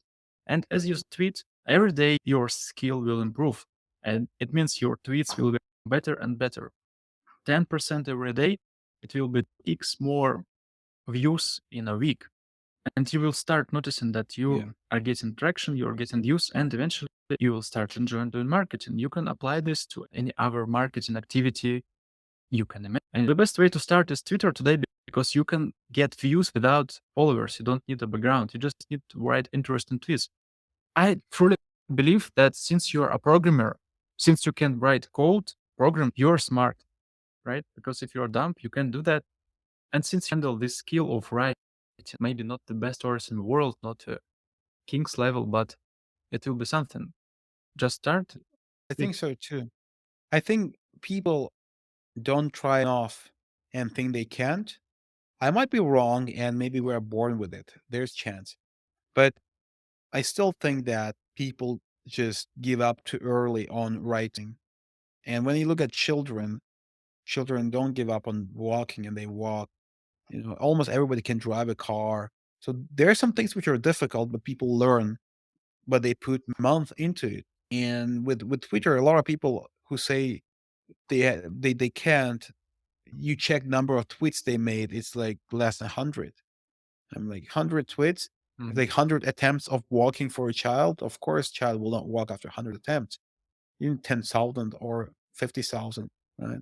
A lot more. Mhm. So I think it's people should dedicate majority of their time into content because if you're good at writing content, one thing people don't understand is that your product and your tweet follow the same logic. So when people see your tweet, you have the first line that's a hook that drags attention first. The second line assures that there's something interesting farther in the text. The third line keeps you interested and promises something. Fourth line opens the promise and starts the story. And then the story happens. And during the story, every section of the story has to be done in a way that you don't fall off and you don't forget what was it all about. So basically, it is the funnel. You run the mind through so that people start, enjoy, and read it all through and then engage with it by liking, replying, reposting, sending to a friend. So this whole thing. And if you learn that, your product is the same thing. People come to your website. So website is a hook in this case, or the hook is somewhere outside on social media, but then they come to the website and website has part of the hook again. it repeats the hook, and it gives you the promise, and it wants you to go farther, and it wants you to sign up. And after you sign up, the onboarding has to keep you engaged. It, it can't be too difficult, but can't be too easy. So basically, the flow you have within the product and the UX of the product follows the same rules as a tweet. And that's why when I see people who are not writing good content and they open their apps, you can see the same problem in their apps. It's Mm, broken. Like the whole flow is broken. It's a good app, but you fall off on the way. Same with their tweets. Sometimes their tweets are good in theory, they have value, but I can't read them because I'm too lazy and I fall off. So I think if people master content writing, they will master UX too, because these things are mm, just going together. mm. That's cool. That's a great advice. Have time for another tech drama. Yeah, for one more. The reason I said all this is that people sometimes tell me, well, I don't want to be the Twitter guy or social media guy. I don't like social media. I don't want to be tweeting all day. I want to be a startup founder. I want to be building stuff. And that's why, Mm, the whole long story came in now that people should not look down into people who write content, saying that these people are just content writers. No, these people are developing a skill that helps them make amazing UX in a product, connect all the features in a way that it all makes sense, that a product tells a story, product mm, has journeys and flows. And this is very important skill. If you don't have that skill, I would say you have shit product, because product is about the mm, UX. UX is 90% of the product is UX. If you can't make good UX, nobody cares about your great code and great architecture and great features. That's why people should not look down into content writing as some unimportant skill they will hire some random content guy to do. No, you have to be good at that. If you're not good at that, I bet against you. Like, show me someone who is bad at content, and I will tell you the person will never succeed. And the opposite, like in the Twitter, all people who are good at content, all people I follow, I remember everyone who I follow, and there are so many of them who were not successful a year ago, but I like their tweets. I saw them growing, and I see now they are successful. I know who were not successful and they're successful, and you can clearly see correlation with their content, that they have high quality content is interesting. And I the opposite is I don't want to list the people who have bad content and have not successful apps. So I will maybe not list them. Anyways, let's take So another before last. before founding a startup, you must found a tweet. Yes, exactly. Exactly. You have to make a That's winner so tweet. simple. And it's easier. You need no money. You need no skills. I mean, no tech skills for that. So it's less investment you need into that, but it's more difficult in reality. But anyone can try. You need no money. You need no education. You can try. Okay, guys, try to write a tweet. Next time you open your VC Code, just close it and try to write it. Which Yes. drama would you Close choose? VS Code, open Twitter. Exactly. So the last one is, let's say, Sam Altman. Oh wow, This solo fun. WordPress engine is boring, but Sam Altman is interesting. Not just the Sam Altman Okay. thing. It's more like I like the message here that he's replacing his co-founders with AI every month to be $1 million company, Oh yeah. just as he predicted. That part is interesting because maybe he's not doing that. I just made a joke. I think a lot of people don't use AI at all now, and they are still fixed on their own old habits.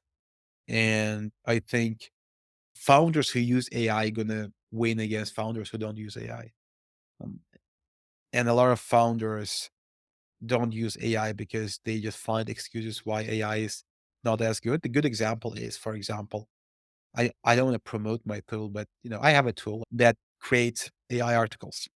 It creates very good AI articles. I think it creates them so good that Google is happy to see them because those articles answer the question of the user. So Google is happy that I spent time on generating them and Google doesn't have to. So a lot of Okay. founders don't use that, and they just either don't do anything on SEO, or they think that AI and it's dangerous. And I think that's very anti-opportunistic approach. I think founders have to be taking risks rather than the opposite, especially in a case when you have nothing to lose. Like Most have nothing to lose. They have no traffic at all. Anyways, it won't get worse than zero. But a lot of people don't try. And I'm very shocked. So we have a lot of sales and all good, but I'm very shocked to see that a lot of people still haven't tried and don't use it. And that's just one example. The other example is coding with AI. Third example is using AI to generate logos, using AI to do all sorts of things. So I think founders underestimate the danger of not using AI because it's a competitive market and people who use it, they Mhm. are just going way faster than those who don't use it. And not just they're going faster, but they're learning because you have to really go through a hard process of relearning your work and making sure that everything you do includes AI so that you're more productive. And it hurts to change your habits, and founders don't want to change habits. And I think that's very dangerous. So that was the reason I wrote this tweet. I thought it will kind of spark this conversation and we'll have the conversation under the tweet that why founders don't use AI more than they do. Why? I think because they're stubborn and they're for some reason they're too stubborn on that, especially indie makers. I think indie makers should just use AI for everything because they are indie, they are small, and even if AI does something worse than you have to think it differently. You have to think that tomorrow it will do it better. Like one day the model will upgrade, and the same model, the same process will just work. Like now, when I make a logo, it takes me 10 iterations with AI to make the logo. Tomorrow it will take 5, and then it will take 1. But I have to create the habit. I have to create the habit of using AI for logos so that I always do it fast with AI, and then next time it will be even faster. But if I don't do that, then I don't have the habit. And same for all the other things. So changing habits is important. It takes time. You have to keep doing the same thing in a new way so that you remember that you have to do it in a new way. And even if the tool is not as good as you are, it saves you time. You rather go for the tool because that's a good investment into your future. Because one day tool will be better than you. And then you're already used to using it. You have it in your workflow. Okay, so you think it's a good idea for Salman to fire all the top management, replace them with agents, or because we started with that? Yes, I think Uh, so. I think people should delegate more to AI and less to people so that they learn how to delegate to AI. Because my whole speech here is that it takes time to learn how to utilize AI, build beyond simple ChatGPT chats, and it takes time. And mm, people should rather take the cost of AI being worse than human for now, and maybe you have to moderate it.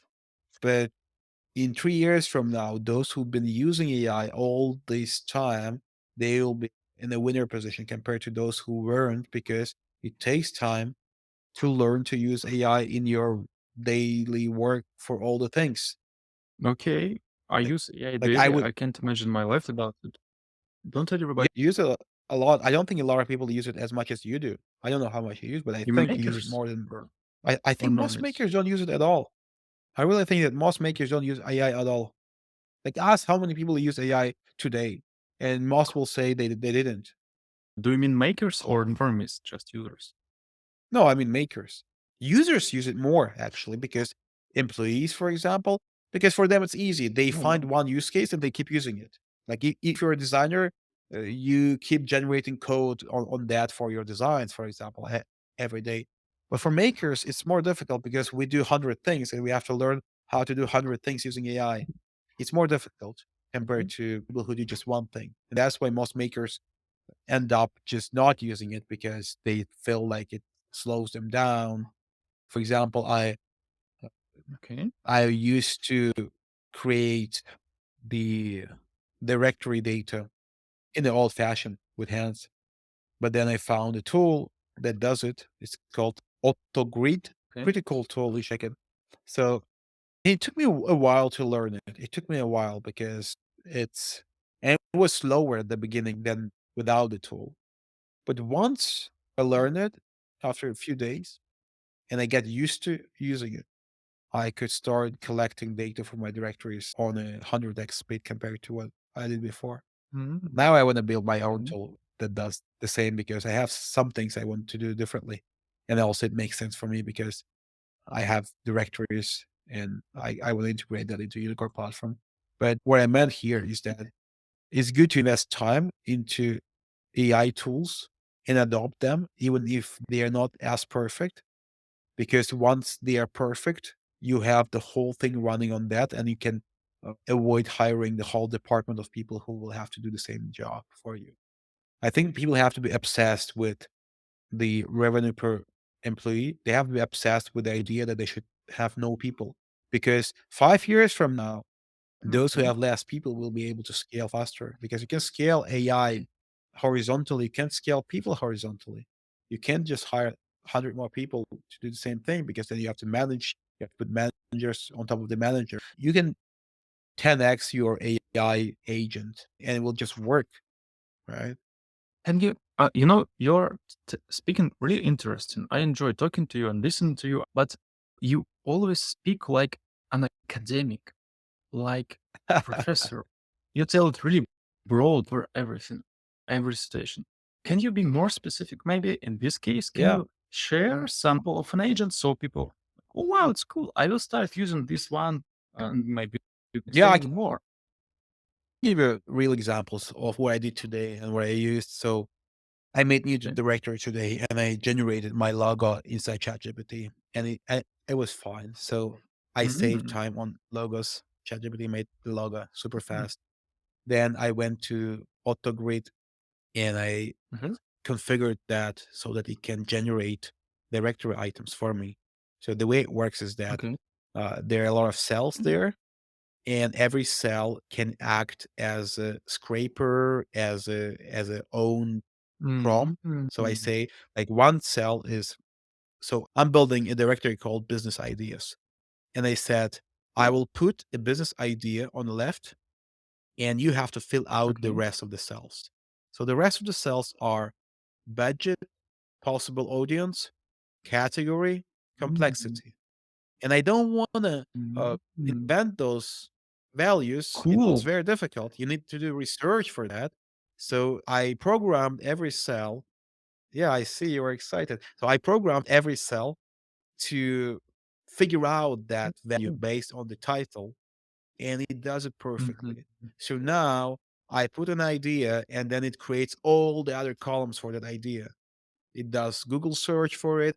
It does some prompting, all those things, and then I get it out. You And can that's buy it. good. The tool, Yeah, the whole project and then implement inside Unicorn platform. I think it's YC backed probably. I think it's too expensive to buy for Oh, me. It's not from Maker. It's from a guy, but I think it's VC backed and etc. So he's not. okay. I know the guy, so we were in touch for years, and he made the pivot. So he was doing other stuff before, and this pivot was great. So now I enjoy this tool.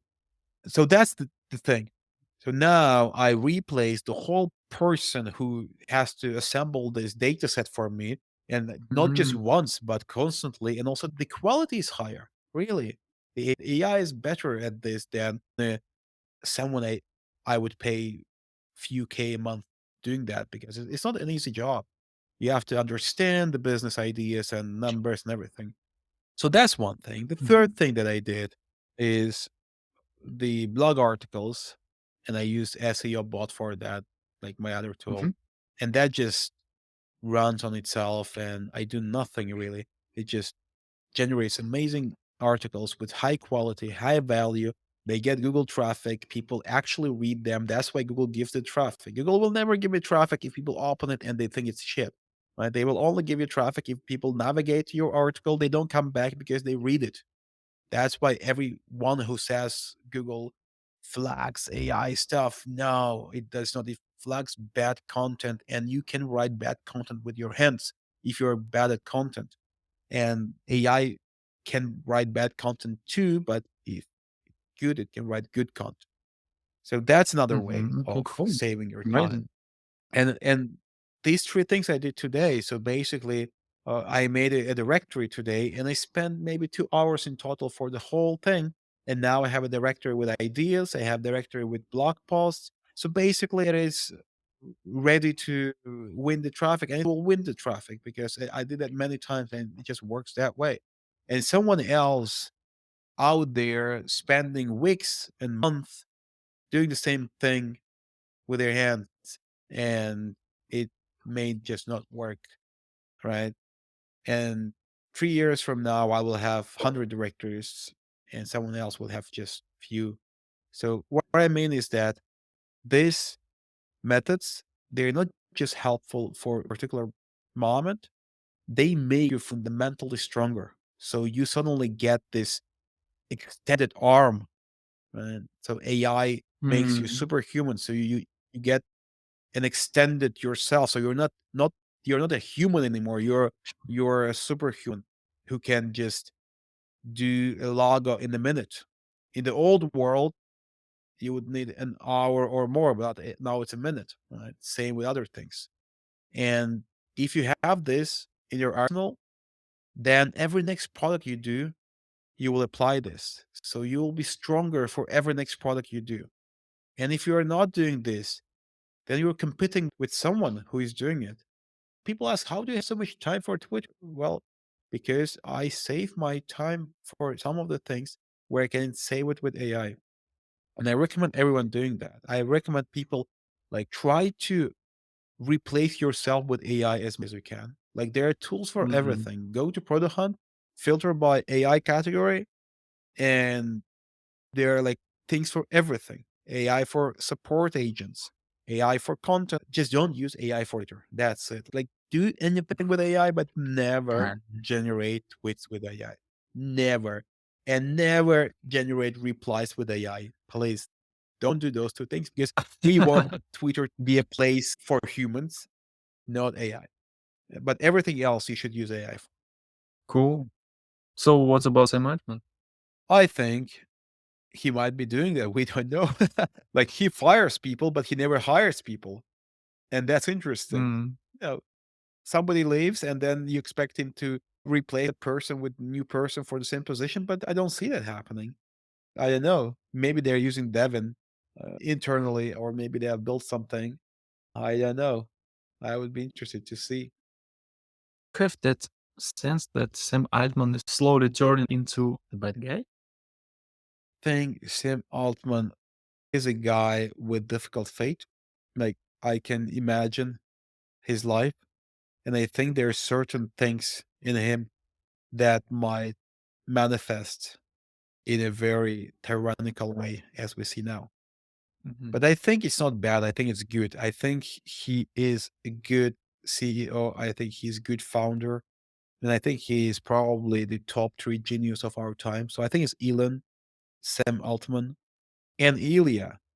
I think Ilya, his co-founder, I think he's mm, the underrated genius. People think he is a tech guy. And I have some relation to him because, for me, until 2022, I was a tech guy too. People never took me serious. They didn't like I was always a co-founder, a technical co-founder. When I went to a yeah. meeting, people would never li- let me talk because they thought I should only talk when we talk about technology. I should never talk when we talk about marketing or sales.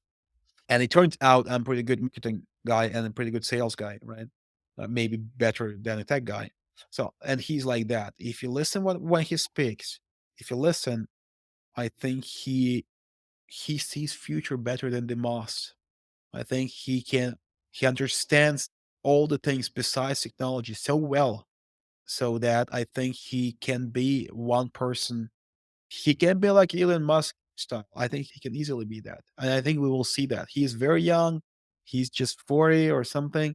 I think he will Mhm, become big. And my bet is that his company will be dominating AI world, not the other companies. I have huge bet on that because he's the smartest among everyone else who is in the race now. And I think at the end of the day, the smartest wins. Like now, in the world we're in now, the most genius founders win because in the long run, they have better ideas and they predict future in a better way.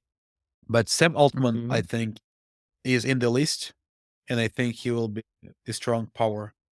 And I don't think there's anything bad in the fact that people leave because most likely he wanted them to leave. I had that many times myself. I was running a startup and I had people we started together. And when a startup has grown, the level and the game became complicated. And the people I had, they were not prepared for this. They were not prepared to work harder. They were not prepared to learn things that they didn't know. And Mhm. it happens very often that you have co-founders, but not everybody is able to grow with the startup. And then at some point, it's better for you to find new team who is ready for this game. I think that happened in Apple. Like Steve Wozniak, for example, Mhm. they fire or they didn't fire, but he left himself just because it was obvious that he was not ready for the Apple that was grown up after. And same with Facebook. So I think that's what happens in OpenAI. With Yeah, all due but it respect to happened many times. He lost three top management people, and he also turned yeah, it from non-profit to profit. That's like the current situation now. I think that's all good. It's legal. I saw and people said that it's legal. So some people commented it's illegal, but then others said it's legal, and eventually it turns out that it's okay. You can do that. Obviously, he would not break the law, right? Because then Yeah, he would it's go to obvious. jail over there. I'm not talking about law breaking. I'm talking about the I statement. think Like when I Google think removed huge mistake, "Don't be evil." but I don't think not being evil is the way to succeed. I actually think you have to be evil to succeed. Go back to Steve Jobs and Apple. Wasn't he evil? Or Bill Gates and Microsoft? He was way more than that. I think you need to exercise power and you have to be strong on decision making. And in modern world, I can imagine how difficult it is for VC-backed public startups because everybody wants them to be super nice. Everybody wants them to, pet the cats and eat the veggies and things like that. But I think it is the nature of the top, the nature of the highest, the elite game for startups is that it's very tough, it's rough, it's almost like Colosseum where you're trying to kill each other. And even if they make it look Mhm. like they're all nice and good, but in reality, they are trying to kill each other. They're up. They are trying. Same happening everywhere. I would say Maker World is turning into the same thing.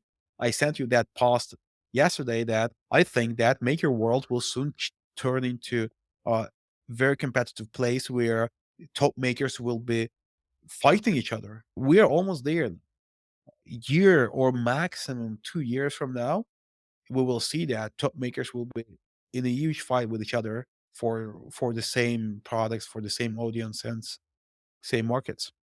Where we are now in a competition, but we're just pretending that the market is big and etc. But the maker market became so big itself that it's not necessarily true that there's a market outside. I think the bootstrapper world, it's not something on the side of the main software world. It's almost the same now, and it's part of it.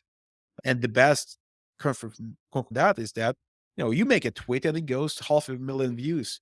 It means that Okay. we're not a niche anymore. We are actually same as regular VC back startups. So we're in the same playing field now.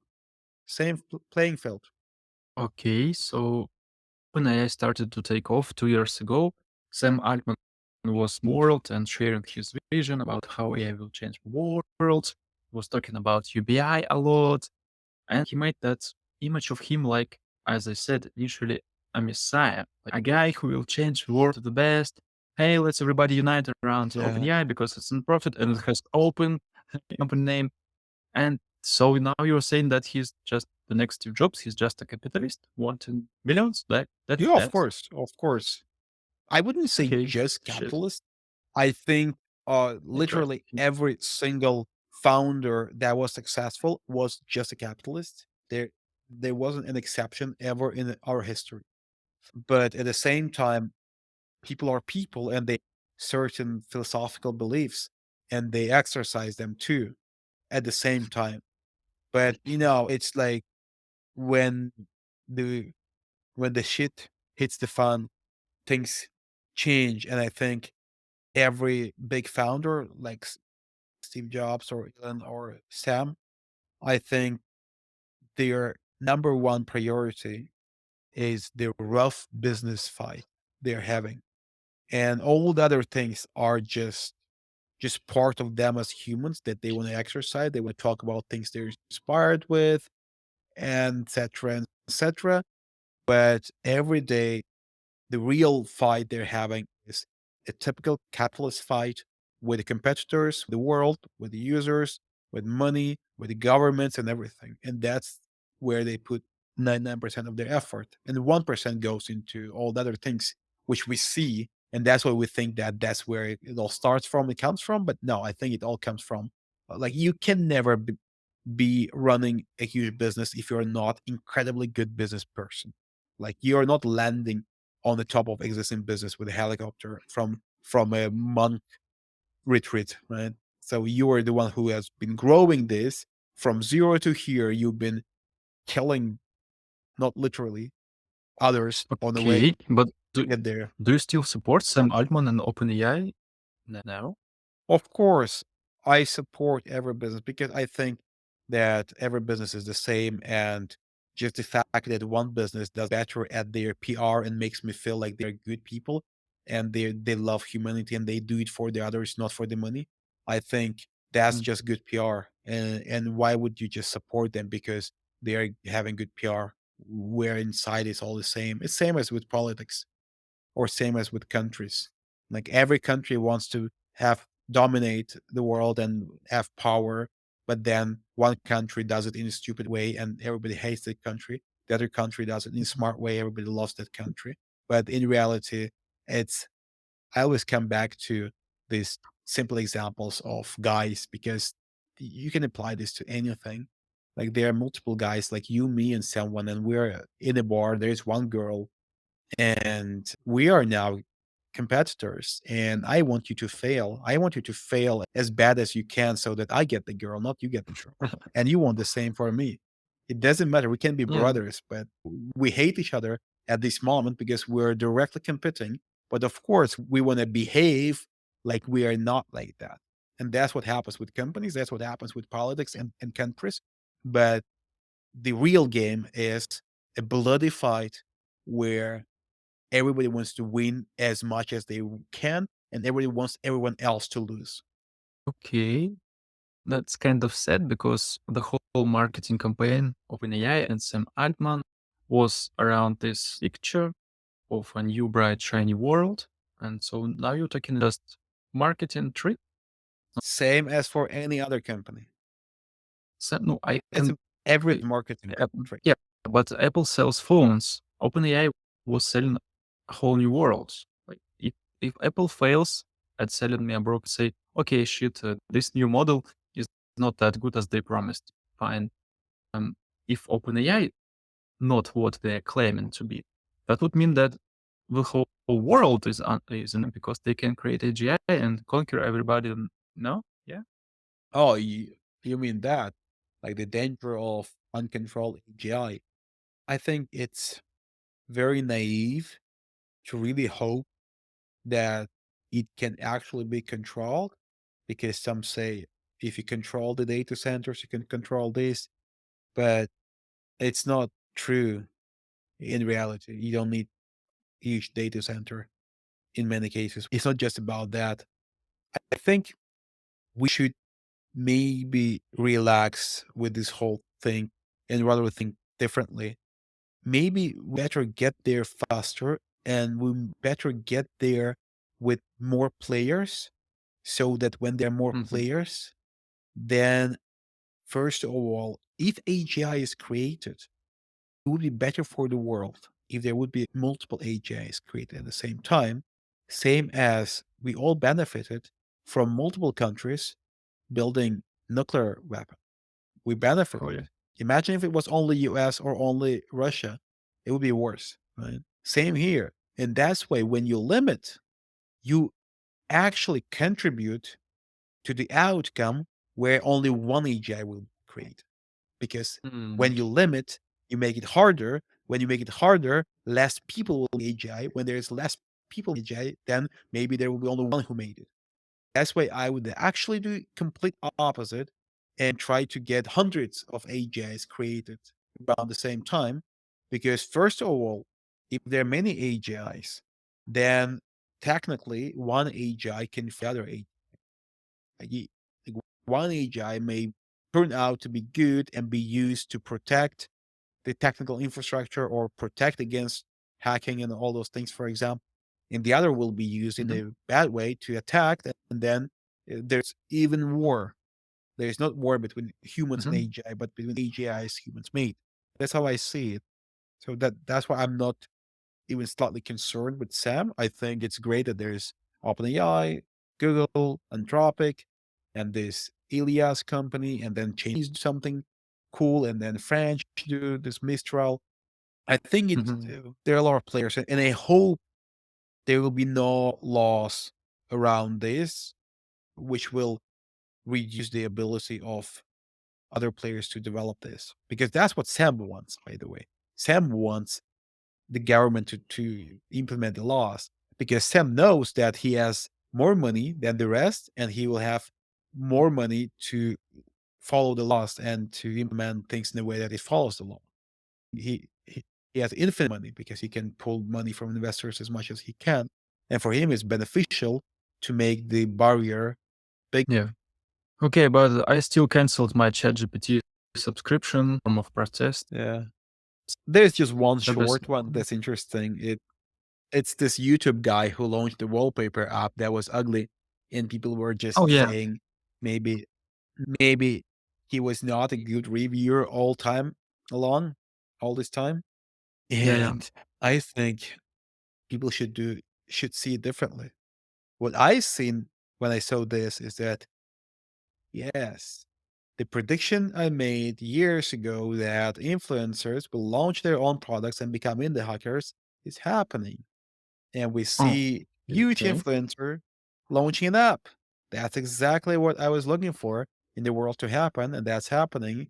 And now all other YouTubers gonna see that. Well, this guy did it. It worked. I mean, it had some bad PR, but it worked. I'm sure he sold a lot. And Mm. they make very little money on ads. Very little. Like this guy, Mr. Beast said that he calculated how much money he can make on ads. He calculated. And he, being the best Mhm. YouTuber in the world, having billions of views, he said that the money he makes from the ads is so little compared to him launching a protein bar and using the same time slot for the ad he would sell to actually sell his protein bar. And he makes more money on this. So basically, it means that we will see huge acceleration in influencer world building apps. And it's something I knew, something I was prepared for all this time. And to be honest, something I made my biggest best bet on. And Yeah. because I think now I've tried one thing recently. So I said, I will white label. I will white label all my apps. Oh, You know yes. how many Mhm. you know how many requests I have labeling now? Not from Oh. people who just no, for a real requests where they actually are willing to pay upfront to do this. So, and I ask a lot Oh, wow, so really? that people don't go for Great. it. And now I change the price because it's too many for it. I can't do for it. So I triple the price so that I get 5. I don't know how many I will get. Maybe they will all stay and I have to triple price again. But most of the people who want to get it are the influencers or people who have audience in some way or the other, like someone with a newsletter, someone with who is like a Forbes in the Forbes list, so they have also high audience. So I think it's Okay. amazing event, and I think, but makers should really, really to say they have to wake up. Basically, makers have to wake up and realize that Okay, it that's will get important. harder. It will get way harder from now on Mhm, because of two things. Number one, the makers who have audience will launch more things and see what happens. Like mhm. Tebow launches more stuff. Mark Lu launched this Oh, data yeah. fast thing that will top into analytics. So same for many, and that will be happening. And at the same time, YouTube influencers, and there are like millions of them if you count them all, YouTube and Instagram.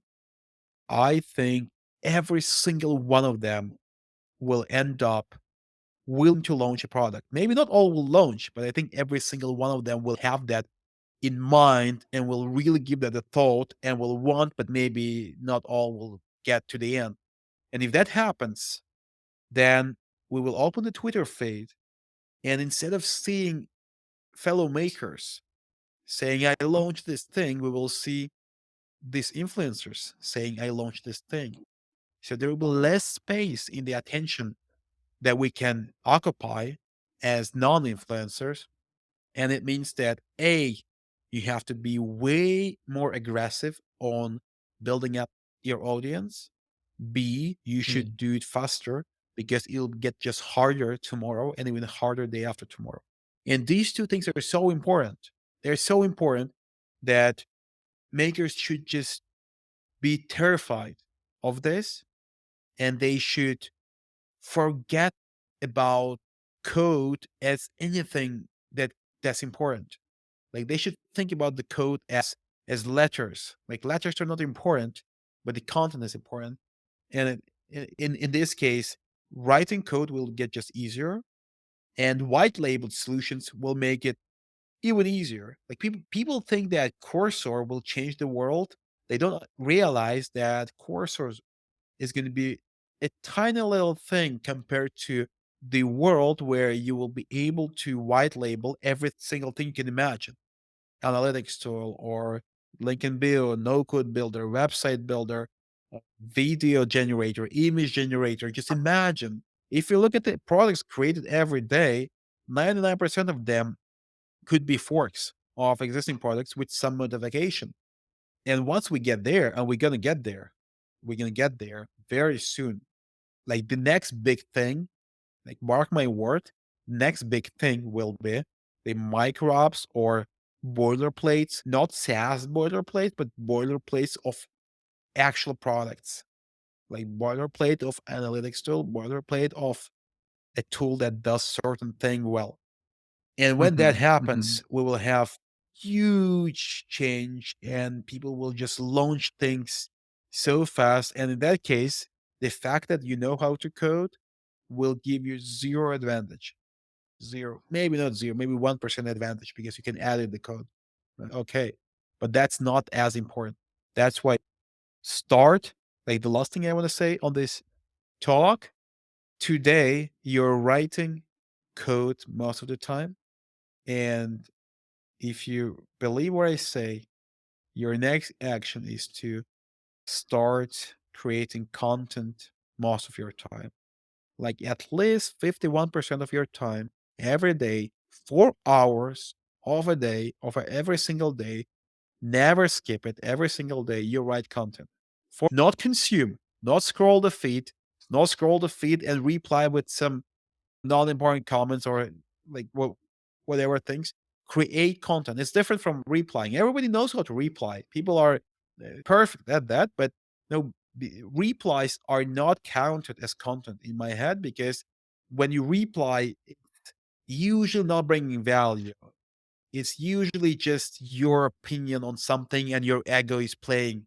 Like, look at replies, 99% of them are not the content. It's more like your reaction. And reaction is easy.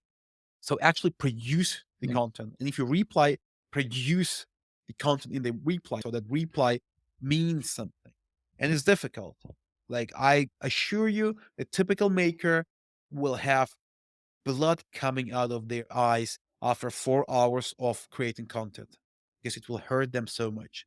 I don't think any typical maker has actually spent ever a single day creating content for hours. I really doubt. And they should start doing that for hours. Mm, Ideally, even more. terrifying. How many time you have left? Like a year? Or what's your prediction? I don't think there is like time left, but I think the opportunity window will shrink. So basically, Mhm, if you start it now, you have more opportunities. You can make more money. You can build stuff that has larger audiences.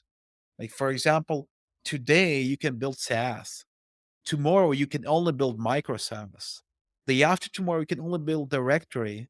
And then after that, you can only sell your service. And after that, you can only be a freelancer. So I think there will be less and less opportunities because the more money there is in the market, the more interesting is the market for the players who have the audiences already and they will enter this market. For example, now we can see that if you want to make a wallpaper app, good luck. Like you're not mm. gonna winning. There's higher chance that we will see 10 more YouTubers making wallpaper apps. There's higher chance in that, and they will play in their own league and compete with each other. There's very high chance for that compared to you making that.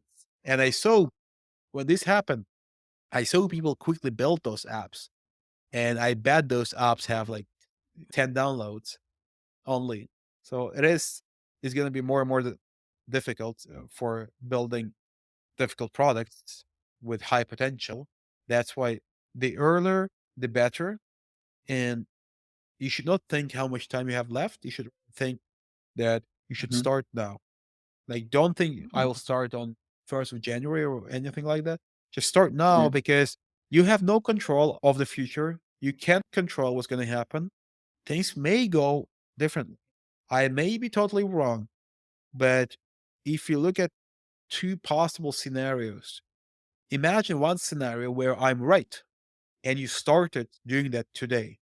And at the end of the game, you win because you started early. Imagine the other scenario where I'm wrong and you started mm, building today and you still won because it was not hurting you. It still helped you, right? And then third scenario where I was right, you didn't believe it, and you lost. So basically, in these three scenarios, first two are winning scenarios, no matter what the future gonna be. And the third scenario is a losing scenario, no matter what future gonna be, right? So that's kind of the interesting thing here. So people should always make decisions this way. You should always think that what happens if in both scenarios, and if I'm not a loser in both, then you better do the thing because it will not hurt you. It will just either improve or be the same. okay. But you're basically claiming only marketers will survive and developers will become not needed. But you said that you want to turn developers into marketers to save them. It's your goal here. Yeah, Why don't you focus on I future think makers, on the marketers? Why do you want to survive developers? yes. I don't think I really want to save developers. That's why I'm so focused on no code tools rather than coding tools. And I even pivoted Morris X from a tool for developers to tool for non developers. It's just, I think there is a large market of developers who are kind of open to change their mind. And I see them in my audience and I see them reading what I Mhm. say and agreeing about things I say. So that's why I think they're developers who have the chance to turn into developer slash marketer. And in fact, these guys will be stronger than marketers only just because they can do things alone. Mhm. Like this YouTuber, he had to hire someone, and that's why his app was so shitty because he hired the wrong guy. But if he was the one who was making the app, I'm sure the app would Mhm. be better because he would see that it's bad. So I think it's the developers will be more successful at being these attention winning founders if they learn the attention winning part too right now. And I try to help them. But my big vision is that it will be, I said it once, and very few people support me on that. And most gonna hate this. But I think in the world of future, it's easier for amazing marketer to learn to code or to learn to build products, Mm. which might not necessarily mean that they have to learn to code. It might be no code, it might be partly code with Cursor, but it's easier for them to do that because if you're an amazing If you're an amazing marketer, you are smart. You're able to learn. And if you can't learn to build products, I'm sure you're not an amazing marketer. I can't imagine an amazing marketer who can't learn to build products. I can't imagine because it's not rocket science. And the opposite is more difficult. For an amazing developer, it's much more difficult to learn marketing. Why? Because in marketing, just learning isn't enough. You have to be amazing at marketing. In coding, you don't have to be amazing. Mm, Most products aren't built out of amazing code. They are not. They're just solving the problem and everybody's happy. But with mm, marketing, if you're not amazing at marketing, you're a loser.